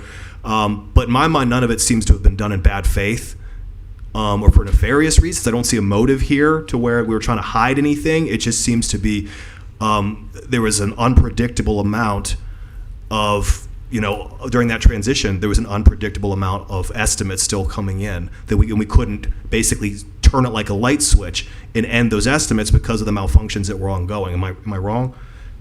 Okay, so I don't know that like this type of audit is maybe the answer. Maybe there's another protocol just to find out how we could handle this better if it happens again. But here's what I don't want. We made an effort to do these adjustments for a lot of people in Delray that got crazy bills. I don't want to have folks being like, why did they get one and not me? And then have a process that extends for over a year. And we have a whole bunch of people that aren't getting those adjustments still while they're waiting. And they're like, why am I not getting this? And I have to wait and everybody else already got theirs. That's a position I don't want to be in. I don't want to have to explain that. Do we know for 100% fact the adjustments are proper with these accounts? I mean, my understanding is it's questionable about whether or not somebody even deserves some of these adjustments. It's hard to tell. If you look at the list Okay. that was provided, some of those adjustments seem nominal, which doesn't really coincide with what happened in January, because what happened in January, people were getting $5,000, $7,000 water bills. Some of these are nominal. So I think without taking a deeper dive, I think it's you can't really tell fully. Exactly. But to just say one more thing, Mr. Hajimiri, to his credit, I believe you were all sent an email that the amount of meters that are being estimated, it's nominal at this point. It's nowhere near what it was. Hajimiri. So yes, thank you. And I'll give those percentages really quick. So the current state of affairs since the reorganization, which was announced nearly 2 months ago, getting past this place, we are somewhere in the neighborhood of only 2% estimating right now. 98% is based on manual reads and well-functioning advanced metering infrastructure. So we're doing incredibly well in that regard. Over the coming weeks, Mr. Hajimiri and I spent time over at the water plant a little over a week ago to review those metrics, and we're pleased to report that that's the outcome in that regard.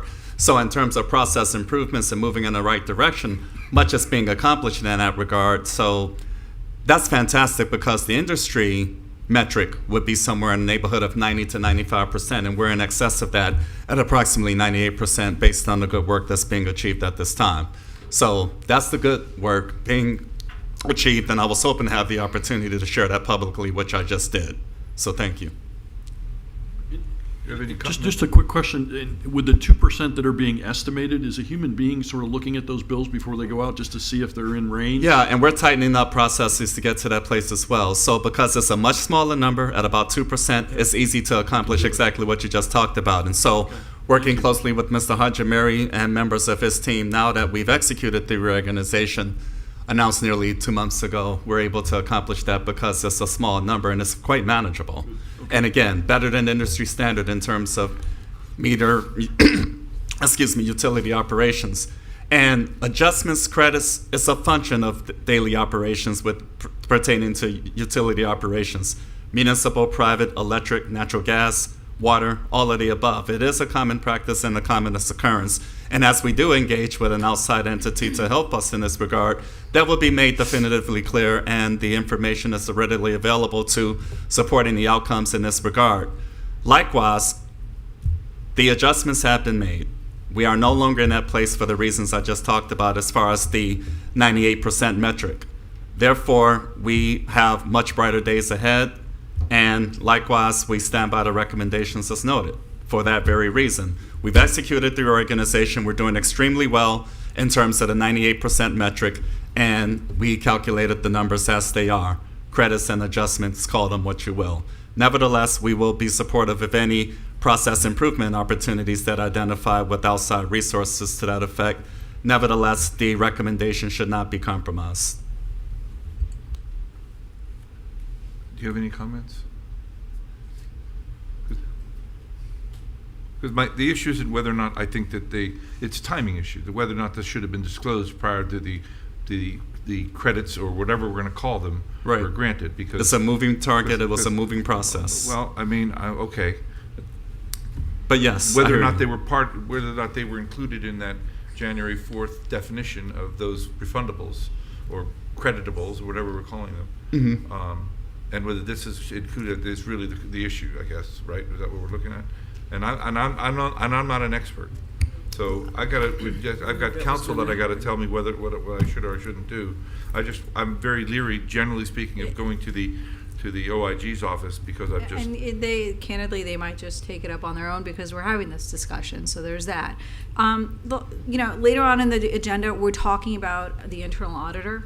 If you were to go the route of having a staff member do this, that could be one of their first tasks. If you're hiring somebody as a full-time charter official that can handle that, as opposed to a firm out of Michigan, right? So I think this could also be saved for that discussion if that's the will of the commission to go that route, because it's timely, it's costly, and I think you should have somebody on your staff that's going to report to you and let you know what the most important thing right now.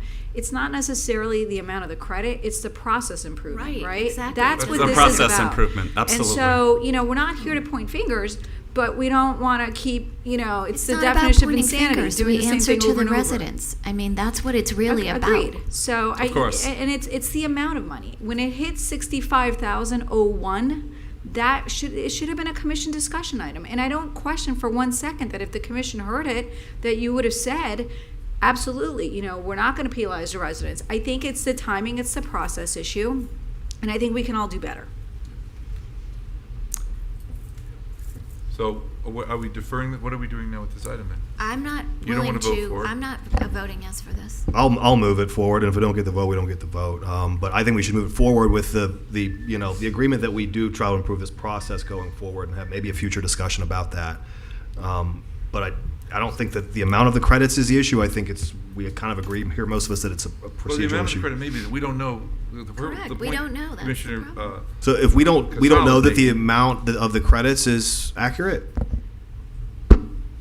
Mr. Ajamari has confirmed the amounts in That's all been confirmed that's accurate. I'm that part of feels like that is Finance and the Department of Utilities. Those are the accurate amounts. And the recommendation is to move forward in that regard, ladies and gentlemen, for the record. However, the process improvement opportunity is very much welcome. I like what was just discussed, and I will support that recommendation as well. And I think just going forward, if there's going to be estimates, I don't think it matters what the amount is. I think it should be brought to the commission's attention. to know. And that's the And direction, regardless absolutely. of the 65,000 threshold, I think the commission needs to know what the estimated meters are and what, if there's going to be a credit issue, and then you should be able to determine the And you said validity Mr. of it. Hajimiri has confirmed these numbers? Yes, he has. Correct. And I've also offered that direction to what Ms. Jelen just talked about as far as any future adjustments that may be experienced in this regard is a function of the commission. We've had that discussion when I visited with you at your office a little over a week ago when we learned about the positive metrics that we just talked about. Therefore, ladies and gentlemen, this is a process improvement opportunity. I'm not at all comfortable alleging anybody did anything bad, problematic, or irresponsible. This was a confluence of challenges that we've talked about over the last few months in that regard, and timing is a compelling factor. Nevertheless, with the reorganization and the good work ahead, I like to see us move forward in this regard so that we can get to that place. Rest assured, in the future, any experience relative to estimates will be reported to the City Commission. I've offered that direction to Mr. Hajimiri, working with him with the reorganization, which is a continuous transitional process, but it's going extremely well. Yes, sir. And again, the opportunity for the internal audit environment, we talked about that back in January as far as that being a first order of business once that agreement is squared away in that regard. So as we address that particular discussion item, we'll offer direction in that regard as well. I'd like to proceed with the recommendation as it stands for all the good reasons having been stated and the confirmation that the metrics and the dollar figures are correct. Well, based on Mr. Hajimiri's confirming, based on the absolute representation that the process is being fixed, and based on the fact that we probably would have agreed to do it anyway, because we're not it was all falls under the other things, and the representations that here that this is, I don't want to be punitive, I really want to be corrective. Yes, sir. And under those circumstances, I will agree to this, but with all those other elements, this just can't happen again. Yes, sir. May I ask a question? At what point did we determine all these credits? So you're saying when you look at each one of these individual accounts on this, you can say that, yes, this usage occurred at this home and this credit is proper, or yes, this estimate occurred and they were overcharged and this credit is proper for each one of those individual accounts? Yes, there is a list. Versus the number There as is a a whole. list for every individual account that the credit was issued or Okay. adjustment was issued. We have a full list, and list was provided by staff. So yes, the revised number that was done for, I guess, $515,000. So, but to be clear, these yes. people were overbilled by a byproduct of the estimation, or was there actual usage here? They were not overbilled. Right. As Ms. Jelen stated, when the meter was finally read, right, then we find a discrepancy between what customer had been billed based on an Right. So this is estimate actual and what usage. actual usage Right. of the water that has gone through the meter. But as of April 25th, there has been no credit being issued. I just want to make it clear, we still have about a couple hundred meters that we are going to continue to estimate because we cannot even find the meters, and I'm going to be upfront. Okay. We are in the process of locating those with the ground penetrating radars and stuff. Some of them are under the driveway, some of them are under the pavers. We just discovered few under the pavers, so we are going to continue with those. So I'm not going to come and say that there is zero estimate. We are still doing those 200. Thank you. But That we have been 200 dealing- represents about 1% of the 2% That is metric correct. that I talked about. So at 98%, that's about 1% of the Correct. total accounts and meters in place. That So is that's part of that correct. 2% variable that I discussed a little while ago. See, we've all been of the belief that we don't even know if these numbers are accurate, and yet somehow at some point Mr. Hajimiri reports that, and yet we don't know it. No, we're sharing that right now. We I just know, got but this we all should squared be sharing away. it in this, listen, I'm trying to, I don't want to be hard on you. I did it- really don't. This agenda comes out, there's no attachment on it until after 7 o'clock last night or 6 o'clock last night on this subject matter. And when you pull it up, it's remarkably uninformative. We don't know that. None of us know that. Carney's asking, Mayor Carney, I've been asking that question. We don't know. That's pretty important to know if the numbers are accurate or not. Thank you. So we are still estimating. Yes. Question. Yes. Because this occurred due to a malfunction of these readers, are we going to recoup any of this money for the taxpayers? Because we're giving credits for actual water that was actually used. Sorry, adjustments. It's an adjustment, and no, I mean, if you issue the credit today, if you retroactively approve this, we're not recouping that money. We're not essentially- recouping You're it. forgiving it, essentially. No, we're forgiving it for the residents, but Right. but are we entitled to something back from Badger? I don't believe so. I Because we made the overestimate, we're the ones who estimated. Badger didn't. Your meters didn't read. Meters failed. Meters failed. I don't know. I'm still uncomfortable with this whole process, to be honest It with was you. already negotiated with Badger, so I don't know if we can go back and reopen that. Staff, met with them on multiple occasions and came up with what we thought was going to be something that they would comply with. Mr. Hajimiri is going to tell you that they've had change in their administration and they haven't been out here. It's delayed. That's really what it boils down to. Through no fault of staff, we're doing the best that we can. They are, I believe, hiring more personnel to get the meters out there. But we were under the impression this was going to take several months, and now here we are, and we're not there yet. So. May I make a motion here, Mayor? We've kind of beat By this. the way, the OIG reference, is that affected by, if we do this for that's still a possibility down the road if we found egregious kind of. Absolutely. Okay. So we're not waiving that by doing this. Okay. That's what I want to know. And you're gonna make sure, the fourth thing is that auditor, you're gonna have them look at this too. That was the fourth Well, that's part. later for discussion. Right, okay. I'm sorry, continue. All good. I'm going to move approval for resolution number 122-24. Second. Call the roll, please. Mr. Long? Yes. Ms. Cassell? No. Ms. Burns? Yes. Mayor Carney? Yes. Mr. Markert? Yes. All right, next up, again, 6H1 became, I don't think your mic is on. This is the appealables, right? sorry, Yes. yes, thank Okay. you. So this is going to be Anthea. Oh, I'm No. not seeing Anthea. Amy. No, Amy Aim, Alvarez. I don't need you. I was actually looking for Mr. Walthour for a moment, if you don't mind. Thank you. Oh, Yes. you can go home now, Amy. Sorry, Amy. No, no, I she can't, apologize. Actually. I think so, but can't promise actually. So I was going through all the backup documentation in this, and this was super unfortunate, this situation, because apparently a home in the Marina District, Historic District, was demoed. And there was, I guess they could demo some portion, but the demo went beyond what was allowed. So a contributing structure was demoed. And I going to the last page of all the documents, there's like 100 and something page attachment. It says that the special magistrate ordered a $15,000 fine on December 2023. Was that fine? Did that fine get paid? Sam Walthour, Neighborhood and Community Services.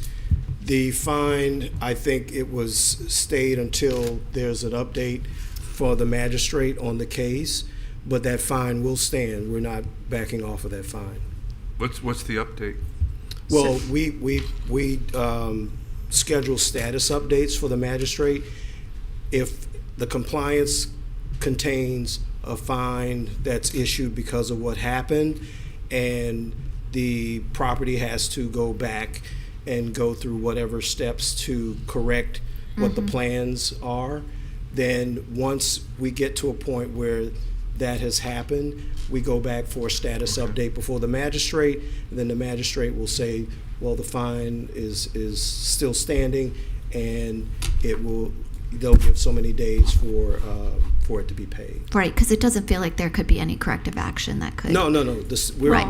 Well, we're not going to back off. the of that. corrective action is to now go before the board Right. and get approvals. So, get the approval. and that's what they did, and they went to HPB. Right. And now this is the final step.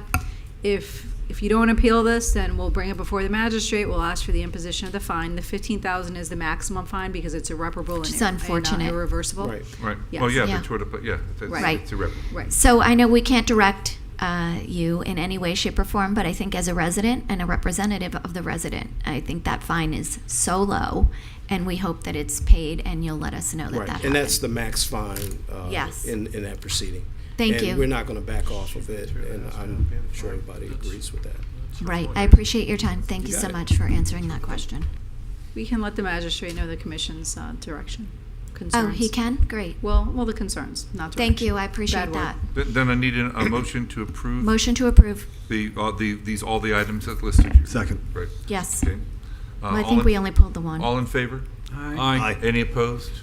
Fine, it's adopted. Appeal. Okay, last is approved. informational.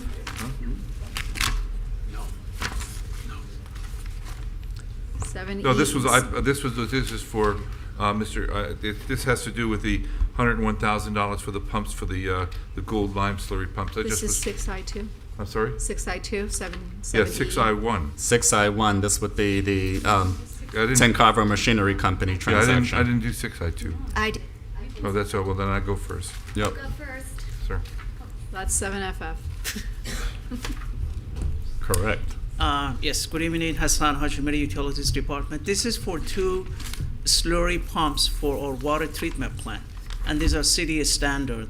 I think back in 2019, the city standard was established. We already purchased 2 pumps under that contract. We need 2 more pumps. There are 6 total pumps. And Okay. The question I want to ask you, thank Yes, you for sir. this. The question I want to ask you, because I wanted to get you up here, Oh. was what is the status of the warranties on the, we could have had it on this other thing, but I wanted, where the the failing water pumps that we had with the company, there's warranty work they're supposed to be doing too, correct? Are we talking about water pump or water meter? The I'm water sorry. meters. Water meters, yes. We're The talking about warranties. the Badger water meter? Yes. Oh, okay, yes. So Badger water meter, You asked what? No, the warranty itself? yeah, the warranty for the Badger meter, we explained it, I think in our few meetings ago when we were given an update. The Badger meter themselves, the meter itself has a 20-year warranty. The Right. body of the meter, the bronze, the metal part, and moving part, propeller inside the meter. The top part of it, which is the reading what you part. see the numbers, the Right. digits, and the wire that goes to the encoder and a battery. Those are 10-year, 100% warranty. After 10 years, they're prorated. I got you. So okay. the meters that are the encoders, we call them communication devices, the ones that are being replaced, they are currently 100% warranty. That's all. I just wanted to follow Yes. up on there because I didn't We get do time not to ask you when pay you were there toward before. the That's fine. part or replacement. As a matter of fact, that's what they offer labor to do that. And typically, it's only cover the parts. Okay. Yes. Then I need a motion to approve 6I1. So Motion moved. to approve. Second. All in favor? Aye. Any opposed? Good. Let's move now. 6I2. Is that what you wanted? 6I. Yep. The tires. Mm-hmm. Okay. It's really informational. Actually, I don't even actually need you, but thank you. I pulled this. I know. I apologize, but I feel like this is somewhat important. It's all important. I know. Thank you very much for that. I appreciate that. It's $500,000. Well, it's not the money as much as, if you notice, we're procuring a lot through Sourcewell. I started looking at the agendas. You see Sourcewell, Sourcewell, Sourcewell. And I called Lynn and I said, what is going on with this procurement? We used to go out for RFPs. We used to bid things. I understand it's a co-op and it's guaranteeing that it's got the best price, but how do we even know if we're constantly using it? And when I went through, we've used it for pump tires, the Osceola Neighborhood Project, HVAC systems, window repair at Caisson, purchasing of our vehicles, leasing of vehicles, sewer cleaners, the Crest building. We're doing a ton of bid waiving, and we're doing a ton of piggybacking. And when I look at our policy and procedures for purchasing, while this is permitted, I'm not in a position to question if this is best practice or not, but I feel like we're doing a lot of this, and are we really gauging whether or not we're getting the best price? Mr. Moore. All opportunities are solid and consistent with operations of municipalities in that. So, of course, given the feedback and interest in that regard, and quite frankly, I do share the same observation that we should do as much as we possibly can to thoroughly review and vet to make sure we're achieving the best outcome in terms of financial considerations for the taxpayer. Right. So, as we are in the process of finalizing a selection process for new purchasing leadership, we'll emphasize this as the point coming along. In fact, I anticipate offering an update in terms of who that person is in the next couple of weeks. So that is the expectation of the Office of the City Manager with that pending selection, and we will do what we can. And oftentimes we've had the experience of confirming that Sourcewell and other strategies to make recommendations are in fact the best outcome. So that is revealed as well, and we have analysis in place to confirm that. So oftentimes recommendations are made to support that based on the analysis that confirms that Sourcewell is a viable option in terms of a recommendation in comparison of a traditional selection process.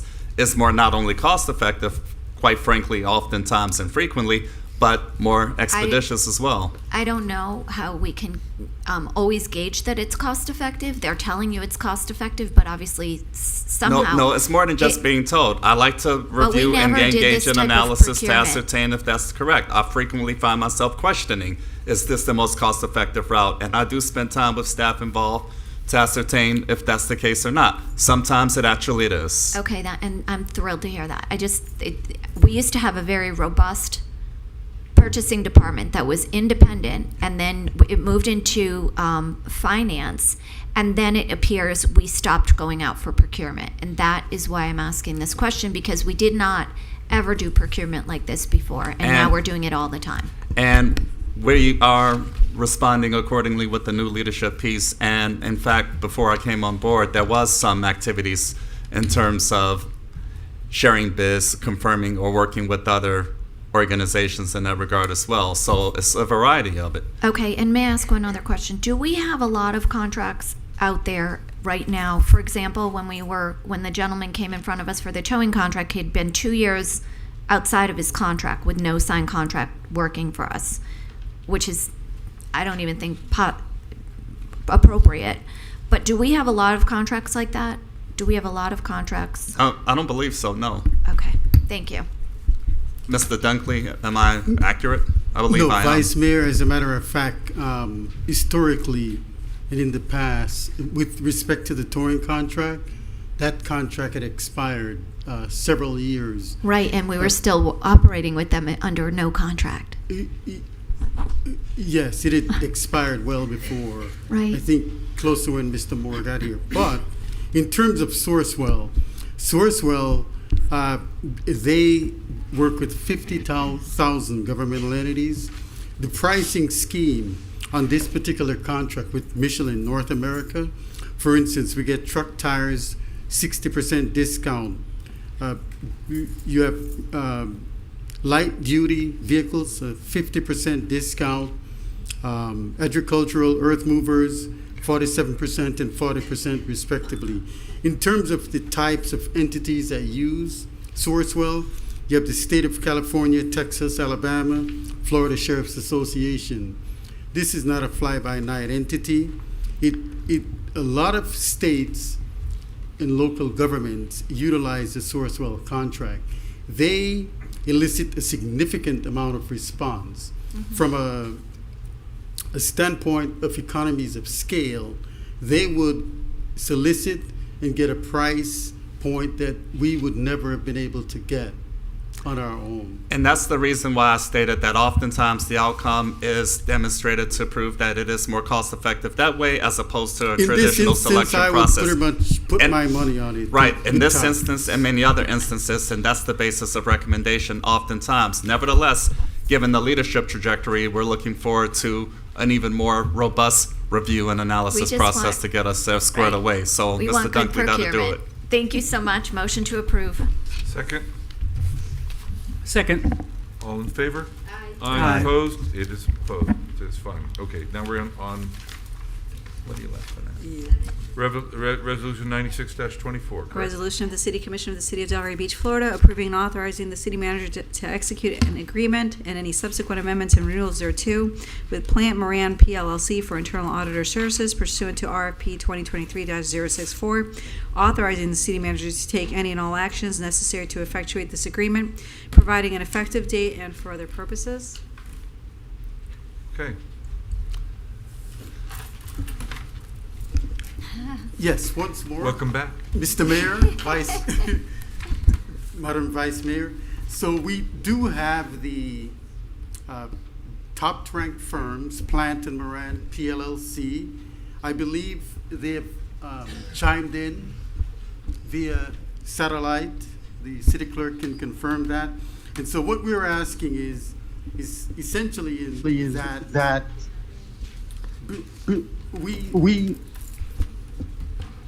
I'm hearing my echo, but please forgive me. I think So, they need to be muted. at the January 16 meeting, the City Commission, acting as a selection committee, had ranked Plant and Moran as the top-ranked firm of 3 shortlisted firms. And so what we had done pursuant to that meeting is, subsequent to that meeting rather, we hammered out an agreement with Plant and Moran, and we're close to doing so. And so what we're asking of you here today is to delegate to the city manager the authority to execute the agreement and all other amendments. And so the price point is enumerated in the agenda item summary. It's a 3-year with a 2 1-year renewal option to the top-ranked firm of Plant and Moran, and the firm is available to answer any questions that you might have. We had asked him to be available for that purpose. Okay. You want me to start it? Commissioner I Gasol, go will. ahead. Okay. I'm not in favor of contracting with this firm at all. Myself personally, I feel we should have an in-house auditor on staff. There are 3 departments that I want to go through right now. 2 and I left hanging that we know I presented the commission with valid documented information that we need to review. It has not been done. And I believe that if we have a firm, they will be answering to the city manager and to the city staff, whereas with an in-house auditor, much like Mr. Moore and our city attorney, they will be answering to us. And that is what I want. That's our direct hire. I don't like the idea of contracting with a firm, especially one that's so far away. I think, city attorney, you said they won't charge us travel. I don't see how they could possibly come here from afar and sit here for months and be auditing departments and not be charging us travel, overnight stay, etc. I would like someone on staff, and I would like to start looking for that individual Can I immediately. just correct one thing? Yes. So pursuant to the charter, they would report to the commission, and the manager, not report to the Understood, manager. I do that, But but- I think because it's a firm, I Correct. think, the invoices will either have to come on an agenda, or you would delegate that authority to the manager. So I think that's more what I meant with that. Obviously, it's Sorry as if a I- member of staff is very different, and I think easier for you to supervise, Right. As opposed to a firm. I wasn't here when this went on, so I'm going to, Commissioner Long, were you part of this process, and what was your thinking? And I was. I believe there was some issue of efficiency of firm versus one person, if I'm not mistaken. Was that part of our reasoning?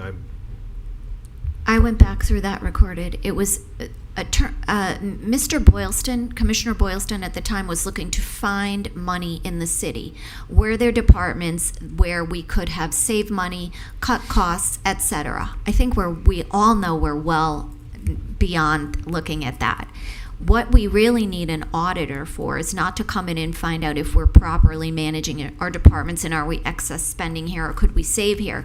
We need to come in and go through our practice and procedures, and I think the only way to do that is with a full-time person. I appreciate what Commissioner Boylston was looking to accomplish, but I think we're a different commission, and what we want to do is get in and fix problems. And no offense to anybody in the audience or sitting up here, but I think there are some problems that need to be addressed, and we'll all be better for it. And I would like to get that going quickly. Commissioner Marker? Yeah, I also support hiring our own auditor. Lynn, we talked about that yesterday a bit. I think it's in our best interest. That it seemed amiss to me that we're outsourcing that, and if it saves us a little bit of money doing that, I get that. But at the same time, I think we would get much more productivity out of having our own employee. So I think we should do that. Commissioner Burns? Yeah, I would support a person on staff as well. I mean, I was part of the commission that voted on that, but that was what was presented. We were presented firms. Right. And so we were not presented with any individual person. I think that would work better than a firm, and especially out of state, couple of states over, more than a couple states over. Okay. I actually have no trouble with either. I mean, I've worked with both in my career with different kinds of things, but if the consensus is to get somebody on staff as our auditor, then I'm absolutely fine with that too. So do we need to vote? Motion to deny resolution number 96-24. Second. Can we amend that really quickly? So basically, you would be also rejecting all offers pursuant to RFP 2023-064 Okay. and directing staff to notify. Thank Is that you. good enough? So moved. Great. Thank you. Second. All in favor? Aye. Aye. Any Thank you. opposed? Okay, And so passes. can we direct staff also to begin the process of, thank you. That's what I was about to summarize, Vice Mayor, if I may. So given the direction having been offered, and frankly, we're in this place because, of course, that was initiated by the previous commission for the various reasons, much of which makes sense. And now that you're here, the direction is to hire an individual. So direction will likewise be executed for a Department of Human Resource type selection process as opposed to procurement because of the different and the type and the nature that it is. So we'll And be if we could proceeding go through way. that process similar to where we would Yes, be ma'am. involved in that. Absolutely. Okay. Yep. So what we'll do is assemble finalists. You'll be involved in that. You're the appointing party, of course, because this is a charter officer Right. requirement, much like Yes. the city manager, the city attorney, Right. as you stated. So the city commission will have the opportunity to interview hopefully 3 finalists or whatever the number might be. And from there, you will be able to make a selection for hire. Thank you so much. I appreciate that. You're welcome. Thank you all for the direction. We appreciate that as well.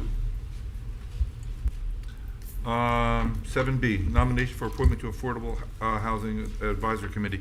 I'd like to nominate Gennett Thompson. Second. Oh, no, I actually nominate, right? This is one time I do nominate, right? Yes. Yeah, And, that's yours. and it's seconded, and It's then we second, call okay, it. yeah, just Or checking with the rules. all in favor. All in favor? Aye. Aye. Any opposed? It is passed. Oh, good, the next one. Downtown Development Authority. Now, I understand this was my appointment last time, but I didn't lose it because the person we appointed wasn't qualified, so I still get an appointment. Correct. All right, so if I defer it to the next meeting, and I'm saying that because there's two other appointments going to be coming up at the next meeting, correct?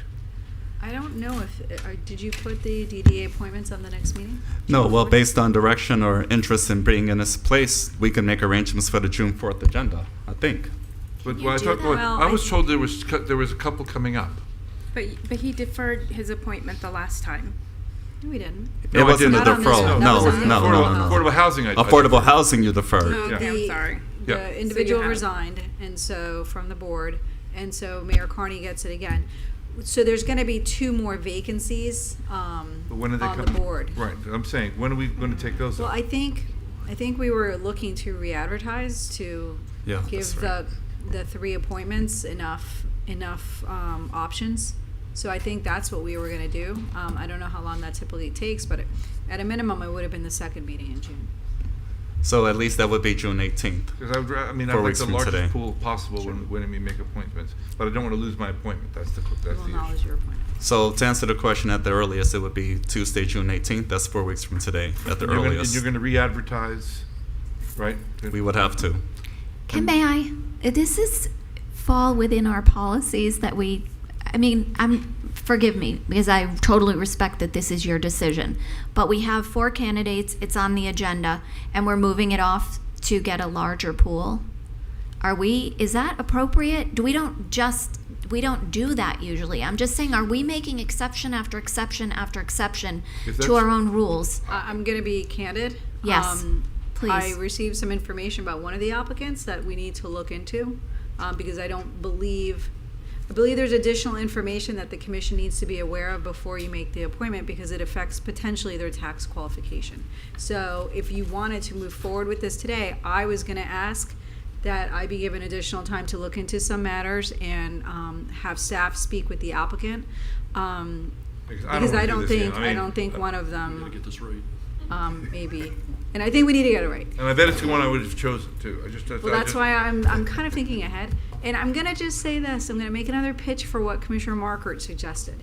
I think in the same way that when you had all these presentations today for Old School Square, that every one of you learned a lot more about these than you got from the presentation. I do think that if we just you could have people come in during public comment, but I think if they came in and you could ask a couple questions and get a little bit more information from them, I think that would be a lot more helpful, because I can tell you, I vetted these applications, and as I'm sitting here, I received additional information that now I'm going to tell you. I think we need to look back at all the applicants and do additional searches. So, and I think some of these things are questions you can ask. Hey, Mr. Smith, do you have a virtual office or is it brick and mortar? Because we can't really tell from your lease. And then you can see someone, and it's like, Mayor, you're a lawyer. It's like when you're interviewing jurors, right? You see them, you see how they respond to your questions. If they don't show up, you kind of can tell that they're maybe not going to take the appointment seriously. So I'm just making my pitch. It has nothing to do with what's before you, but I am going to ask you to defer this.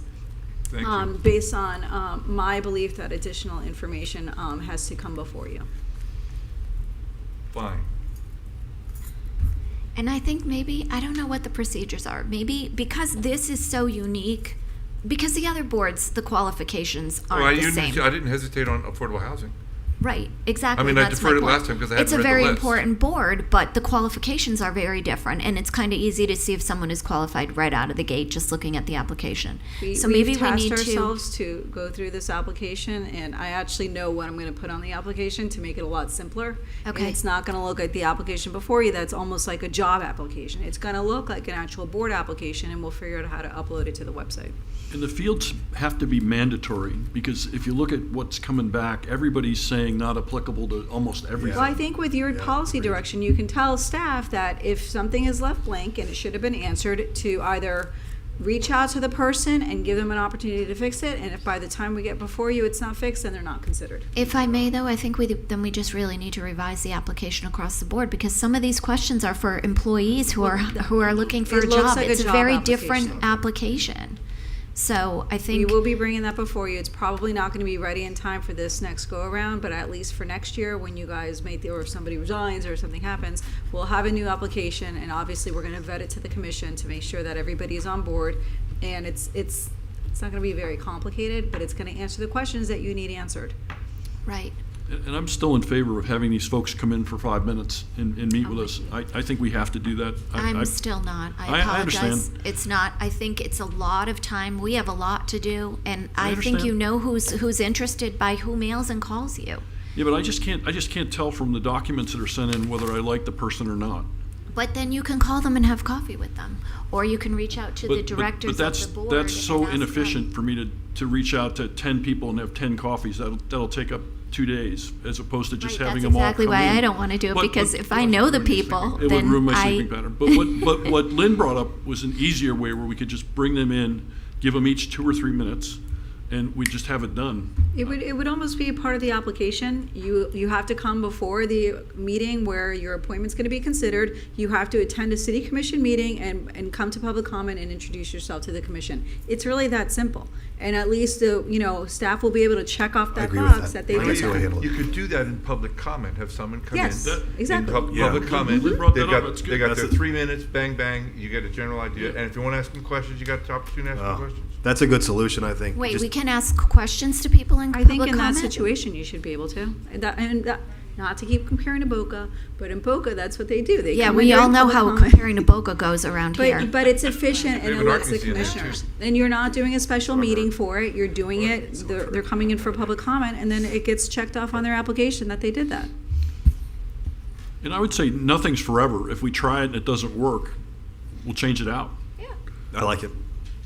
All right, so I'll make sure that's on the Okay, application. so we're moving on from, Moving on. we're withdrawing that, now we're on. So the direction is to re-advertise and put this on for June 18th. And to vet them. Oh, no, I understood. Okay. Thanks for your input, Laura. Thank you, guys. Okay, we're on agenda item 8A now, correct? Yes, sir. Yes. Ordinance number 12-24, an ordinance of the City Commission of the City of Delray Beach, Florida, amending the land development regulations of the City of Delray Beach Code of Ordinances, Chapter 2, Administrative Provisions, Article 2.4, Development Application Requirements, Section 2.4.6, Regulation of Uses to modify temporary parking lot regulations to allow temporary parking lots in general commercial zoning limited to off-site storage of automotive dealership and vehicle inventory, to renumber Table 2.4.3A to 2.4.6A, and designate the Development Services Director to approve uses under a tent, to eliminate city engineer approval for grading plans, to require technical advisory committee review on site plans, to require compliance with the site plan and any conditions of approval prior to applying for permit renewal, and to eliminate the requirement for the parking management advisory board to review the site plan and recommend approval in order to proceed to City Commission, providing a conflicts clause, providing a severability clause, authority to codify, and providing an effective date. And this is second reading, public hearing.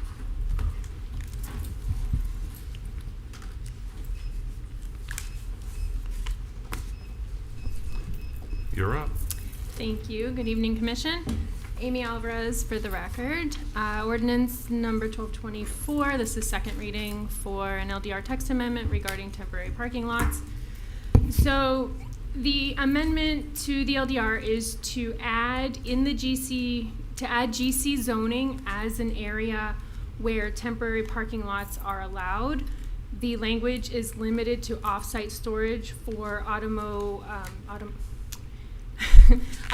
dealership vehicle inventory. So you can see in the graphic on the screen the areas in Salmon, we'll say. Those are the areas in the city that are GC zoned. We were actually surprised when we put this map together that there was so little land that was zoned GC, but there you have it. So again, the text amendment would be limited to allow those areas with temporary parking lots for auto dealers. So currently, temporary parking lots are only allowed in the CBD and CF zoning districts. Temporary parking lots cannot be used to meet minimum parking requirements. They're limited to 1 year, and they can be extended annually up to a maximum of 3 years. The area in magenta on the screen is that shows the CBD area where the temporary parking lots are currently allowed.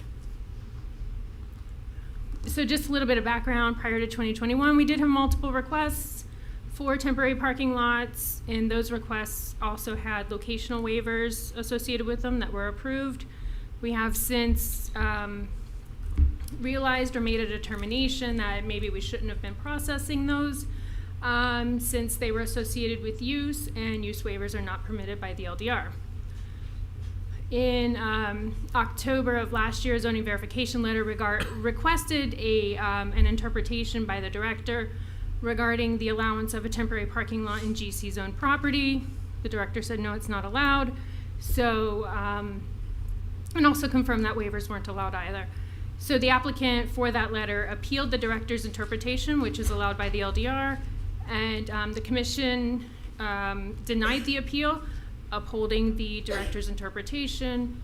But the commission at that time also directed staff to amend the LDR specifically to allow the temporary parking lots for off-site storage for auto dealership vehicle inventory. So at that meeting, the direction was not specifically for staff to add it in to GC. It was basically, let's look at certain areas where it might be appropriate. And our determination was that it was most appropriate maybe in the GC zoning district rather than opening up to many other areas. And also the property that the applicant was requesting was zone GC, and that's actually the property that's on the screen. So the proposed language not only adds the GC zoning district, it also adds the technical advisory committee to review the site plan for the temporary parking lot. The review by TAC will include compliance with the LDRs, which will include landscaping requirements, lighting, and engineering review. Currently, Parking Management Advisory Board is required to review temporary parking lot requests. However, the amendment eliminates Parking Management Advisory Board from the process since it's replaced through the TAC process because it's essentially a semi-permanent parking lot. And then the landscape requirements that are included in this, they consider the adjacent zoning districts and the impacts around them, and then also whether or not there's an approved landscape plan for the site already. So current landscape requirements for temporary lots are only require a 2-foot high hedge or a 4-foot high fence. But again, they don't consider the locational requirements. The location of the lot where the temporary parking lot would be located. So we've added some additional landscaping requirements so that the parking lots are not impacting the neighborhoods where they'll be going. And it also takes into consideration whether it's near a residential use or zoning district, with additional requirements for buffering. And then also, if you have a plan that's already been approved for the site where you'd like your temporary lot, then the amendments require that the perimeter landscaping of that approved plan be installed. Since you're going to presumably be doing it anyways, you might as well do it for your temporary parking lot. So these are the site plan perimeter landscape requirements, just to give you an idea what would be required with that. So when we have an LDR amendment, our findings are simply that the amendment is consistent with the comprehensive plan, and we found a few objectives in our neighborhoods, districts, and corridors element. One of them supports, of course, updating the LDRs to address market changes and development trends, support of auto dealerships since they are a local legacy industry, and then of course our economic prosperity element, again, supports our existing industry clusters.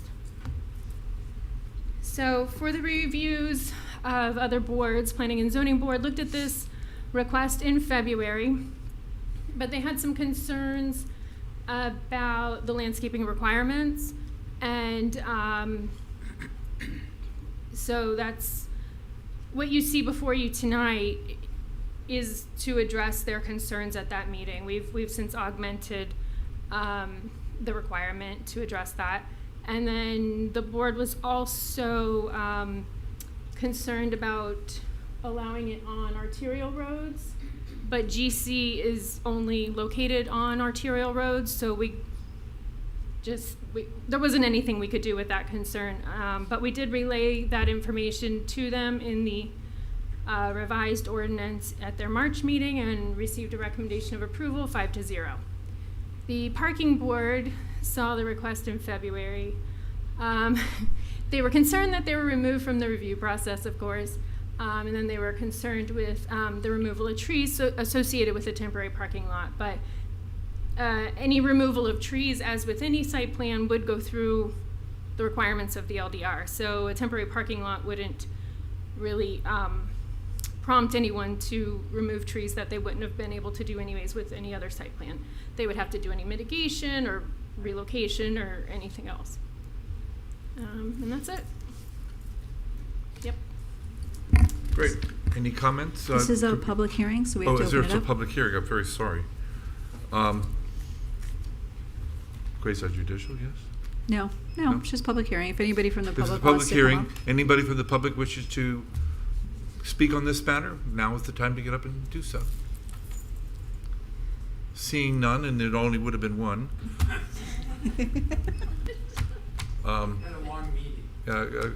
To the commission. Are we allowed to ask a question? Yes, we are allowed. Yes, you. So the cars that are being stored here, are they from our local dealers doing business in Delray Beach?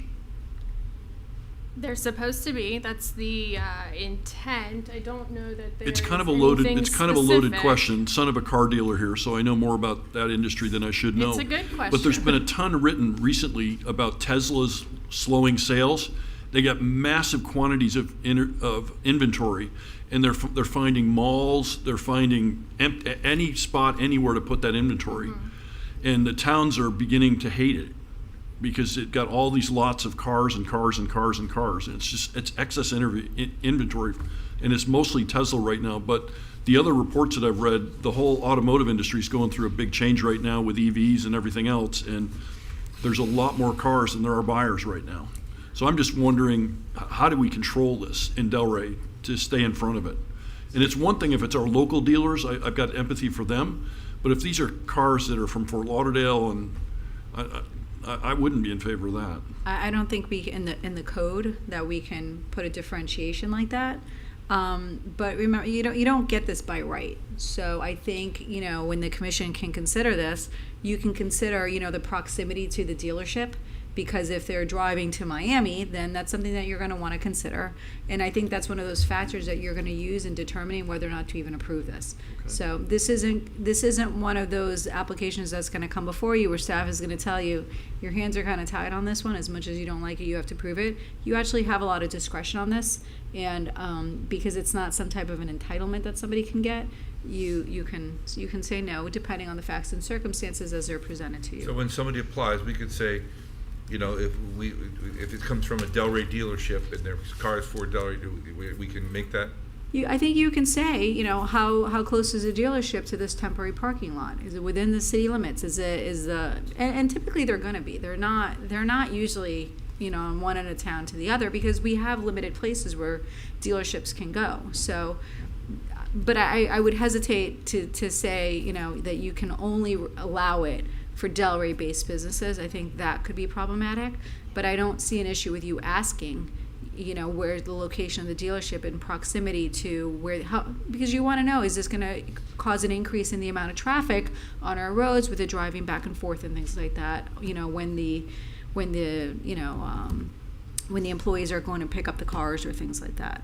And it's one of the, it's like an impact almost. So we're defining temporary as 1 year up to 3?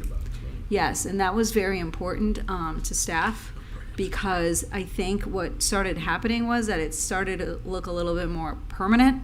And we wanted to be very mindful of the word temporary. I mean, when this ordinance was first drafted umpteen years ago, I mean, it was for like circuses and carnivals and things like that, where they needed parking. Right. And, you know, the commission recognized that. It's morphed into this, and, you know, I think during COVID we had a lot more of these applications. But, you know, the concern is always, without having that proximal limitation, that time limitation, that it starts looking permanent, and that's not what the code contemplated. It's not parking, it's storage. Correct. That's what it is. Correct. And there's impacts to neighbors. You know, we've had situations where we've actually had a call to say, you know, we're getting complaints from the neighbors. You didn't properly landscape this. So when we drafted this, we took all those complaints that we remembered, you know, the clicking of the beepers, the lighting, and all those things to make sure that what's before you does mitigate the impacts for this temporary parking lot. And when you get time tonight, Google that Tesla thing, and what you just said is in that article about the clickers and the beeps and the lights flashing. And I mean, we get that with car dealerships to begin with, but because this is temporary, you know, the neighbors didn't buy into that, right? And so we always want to be mindful that it's not necessarily something that is supposed to be there forever. Okay. Commissioner Casal? Yeah. Amy, would you, I think you said in the beginning, but refresh my memory about why you are deciding to expand the area? Is it because of need? I mean, you're initiating this. It's not privately initiated. Right. Well, it was initiated at staff's direction. I'm sorry, City Commission's direction. Oh, why did the City Commission initiate this? So Mr. Weiner's client applied, and it was late. And so, you know, staff didn't have the discretion to allow him the extension, and so he appealed it to the commission. And the commission recognized that there was a need for his client's storage, and so they directed us to take a look at this. This needed to be cleaned up, so it was something that's on the never-ending list. So it needed to be cleaned up. And so, but it was directed by the commission. Interesting. I just, honestly, when I looked at that map and I see the sections of George Bush, there's residents in those areas. I'm not, you know, I don't necessarily, there's some areas in the city where I would have no problem with this, but this map allows for this, and I realize, yes, then someone has to still come back and ask us, but I'm not in favor of this. I apologize, I'm not in favor of this. Commissioner Long?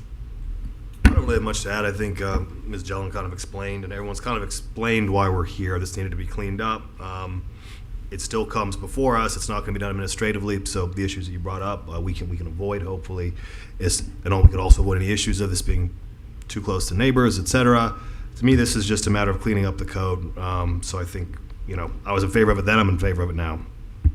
Thank you. Just so we're clear, it's already in the code. Yeah. So we're just refining it and fine-tuning it. I mean, did we add additional areas? Oh, I got the impression the area was added. Yes. So Yeah, right now it's But limited. the temporary parking lots are in the code. I mean, if the commission wants to direct us to remove that, I mean, I don't know what staff's position is on that. I don't know that on removing temporary parking lots. No, completely. the section that Commissioner Casal has concerns over. Can you do that? Well, the primary part of the code amendment is adding GC to Right. this. And Otherwise, that's the section where Mr. Yeah. Weiner's client is located. Right. That's what it was. Sorry. And we can't I'm sorry, can't that cherry was the pick basis. GC. You know, you can't carve Right. it out.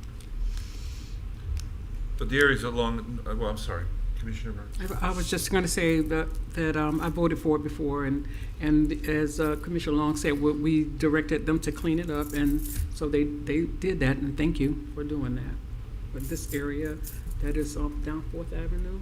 Well, it's also going to be up George. It's going to be north of George Bush and they're using it now anyway. Frankly, and as long as there's going to be, I would be a tad more aggressive with the landscaping, even in the non-residential neighborhood. Frankly, I like the residential one. I don't know whether that would make a big difference to someone using the lot up there. Whether the bushes had to be 2 feet higher and the fence had to be 2 feet higher. You know, because you have a 2-4, and I think the 4-6 that you're doing in the residential is a good thing because it is going to be a field full of cars.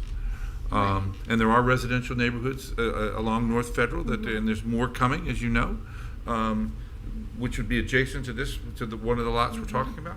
well, we did add language that says additional landscaping. This is when you're adjacent to residential use. That additional landscaping may be required to address potential impacts based on the specific conditions. So we can request more landscaping. Of course, the applicant may not want to do that, and so then that may, but it can be requested. But that goes to the commission. I mean, the code is just the minimum. No, I know. So- Look, I mean, I understand the way this business works, and they need the cars, so they need the space, and we've limited the size of their lots, so I understand why they need a place for their inventory. So, and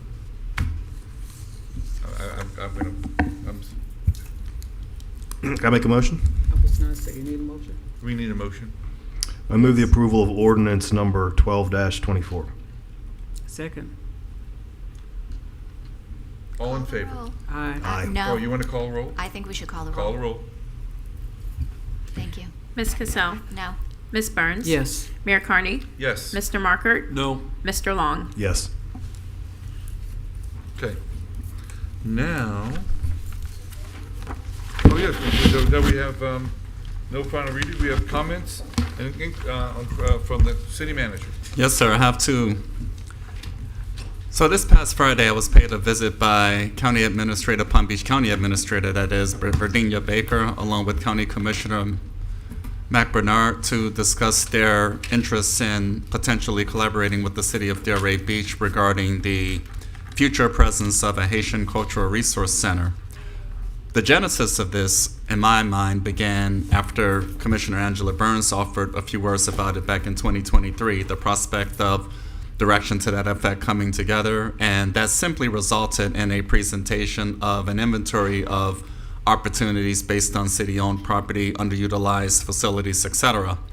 However, I am not fully empowered or in position to simply engage or negotiate with Palm Beach County for such a consideration until I've had an opportunity to visit with you, ladies and gentlemen, and receive some level of consensus. We are not in position to offer concrete recommendations regarding land, property, financial transactions whatsoever.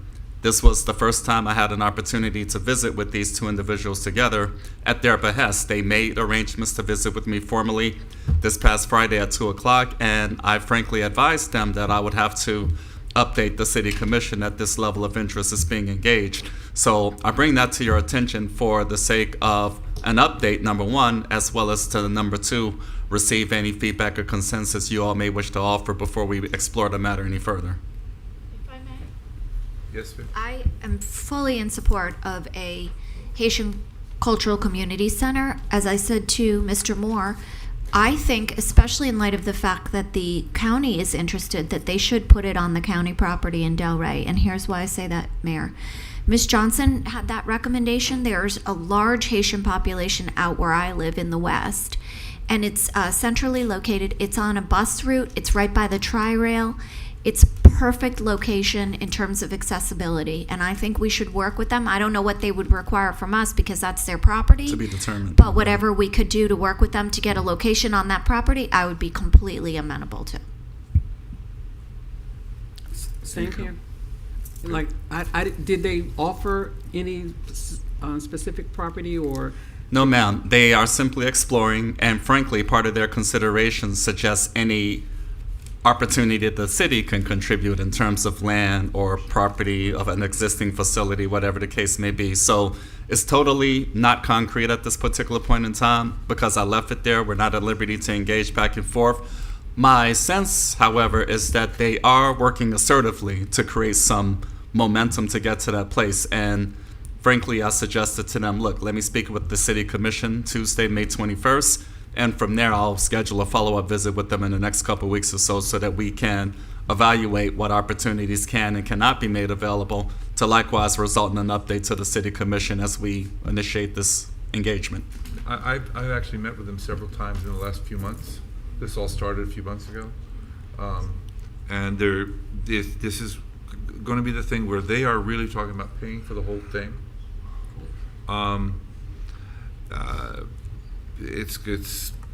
But there's money available to commit.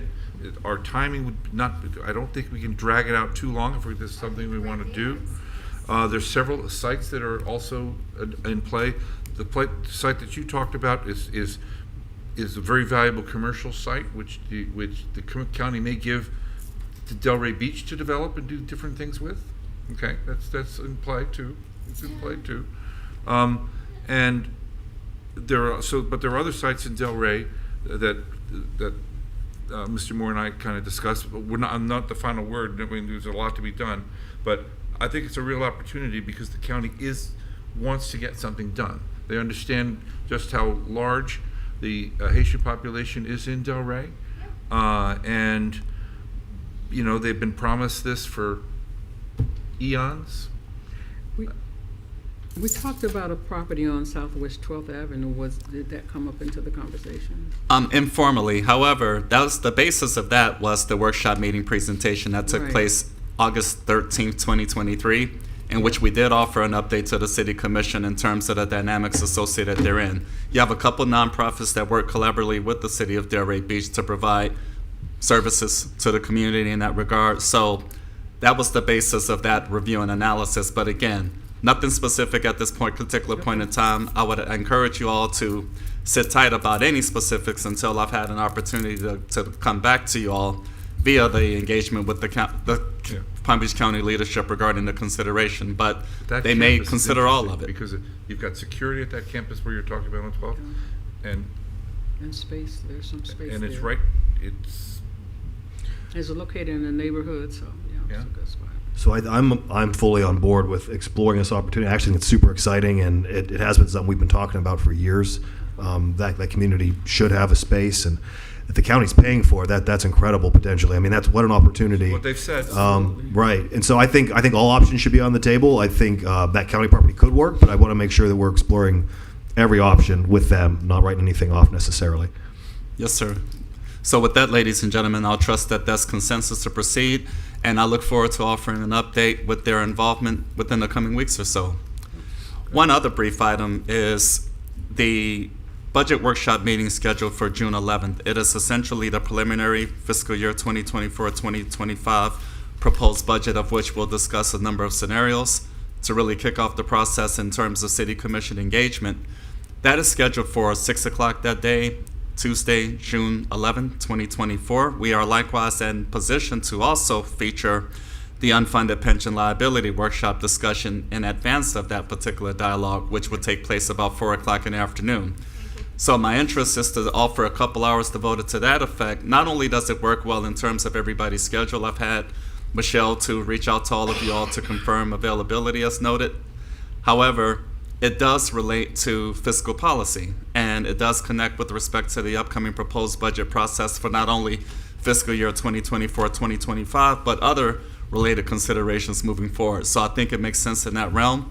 This came up a couple times. Vice Mayor Casal, you've expressed a tremendous interest in getting this squared away as soon as possible, which is my inclination why I've decided to share this here publicly this evening, that's the direction. So all the parties and players who need to be a part of this process have confirmed their availability, and therefore I'm pleased to report that we are making arrangements accordingly. Good. My only thought is that you've allocated 2 hours, and the 2 hours, it may be that the pension portion doesn't take 2 hours. So Correct. if we're scheduling it in one meeting, one block of time, Yes, sir. we may be able to get to the budget proposed items. scenarios, sort of scenarios, I'll call them. Yes, sir. That's my only thought. So thank you, ladies and gentlemen. I yield at this time. Great. Commissioner Long, would you like to, sorry, comments from the city attorney. I'm sorry, I didn't see you down there. Margaret was Do you blocking want my the view. city's pension council at that meeting? Yeah. Mr. Lynn? I feel like we should ask him. I'll check. Actually, he did forward a letter with recommendations if he can't make it. But thank you if he can. He might be able to attend by Teams. I'll double check it. I didn't really have very much. Mayor, were you going to bring up the limits on rebuttal for the local rules? I have several things I was going to bring up, Okay. but you're welcome to, you brought it up, go ahead. At our last meeting, the mayor and I realized that we don't have time limits on rebuttal. And so if you recall, the applicant gave her presentation, it was 15 minutes, staff gave theirs, then public comment, and then she engaged in rebuttal, and there was no limit. Which essentially was And relitigating she, her right, her and so thing. I was going to recommend putting time limits on that. We thought maybe 3 minutes, because it shouldn't be you're going to relitigate your But you case. should be able to answer questions in a rebuttal. It's Right. 3 minutes, maybe 5, 3, let's ask for 3.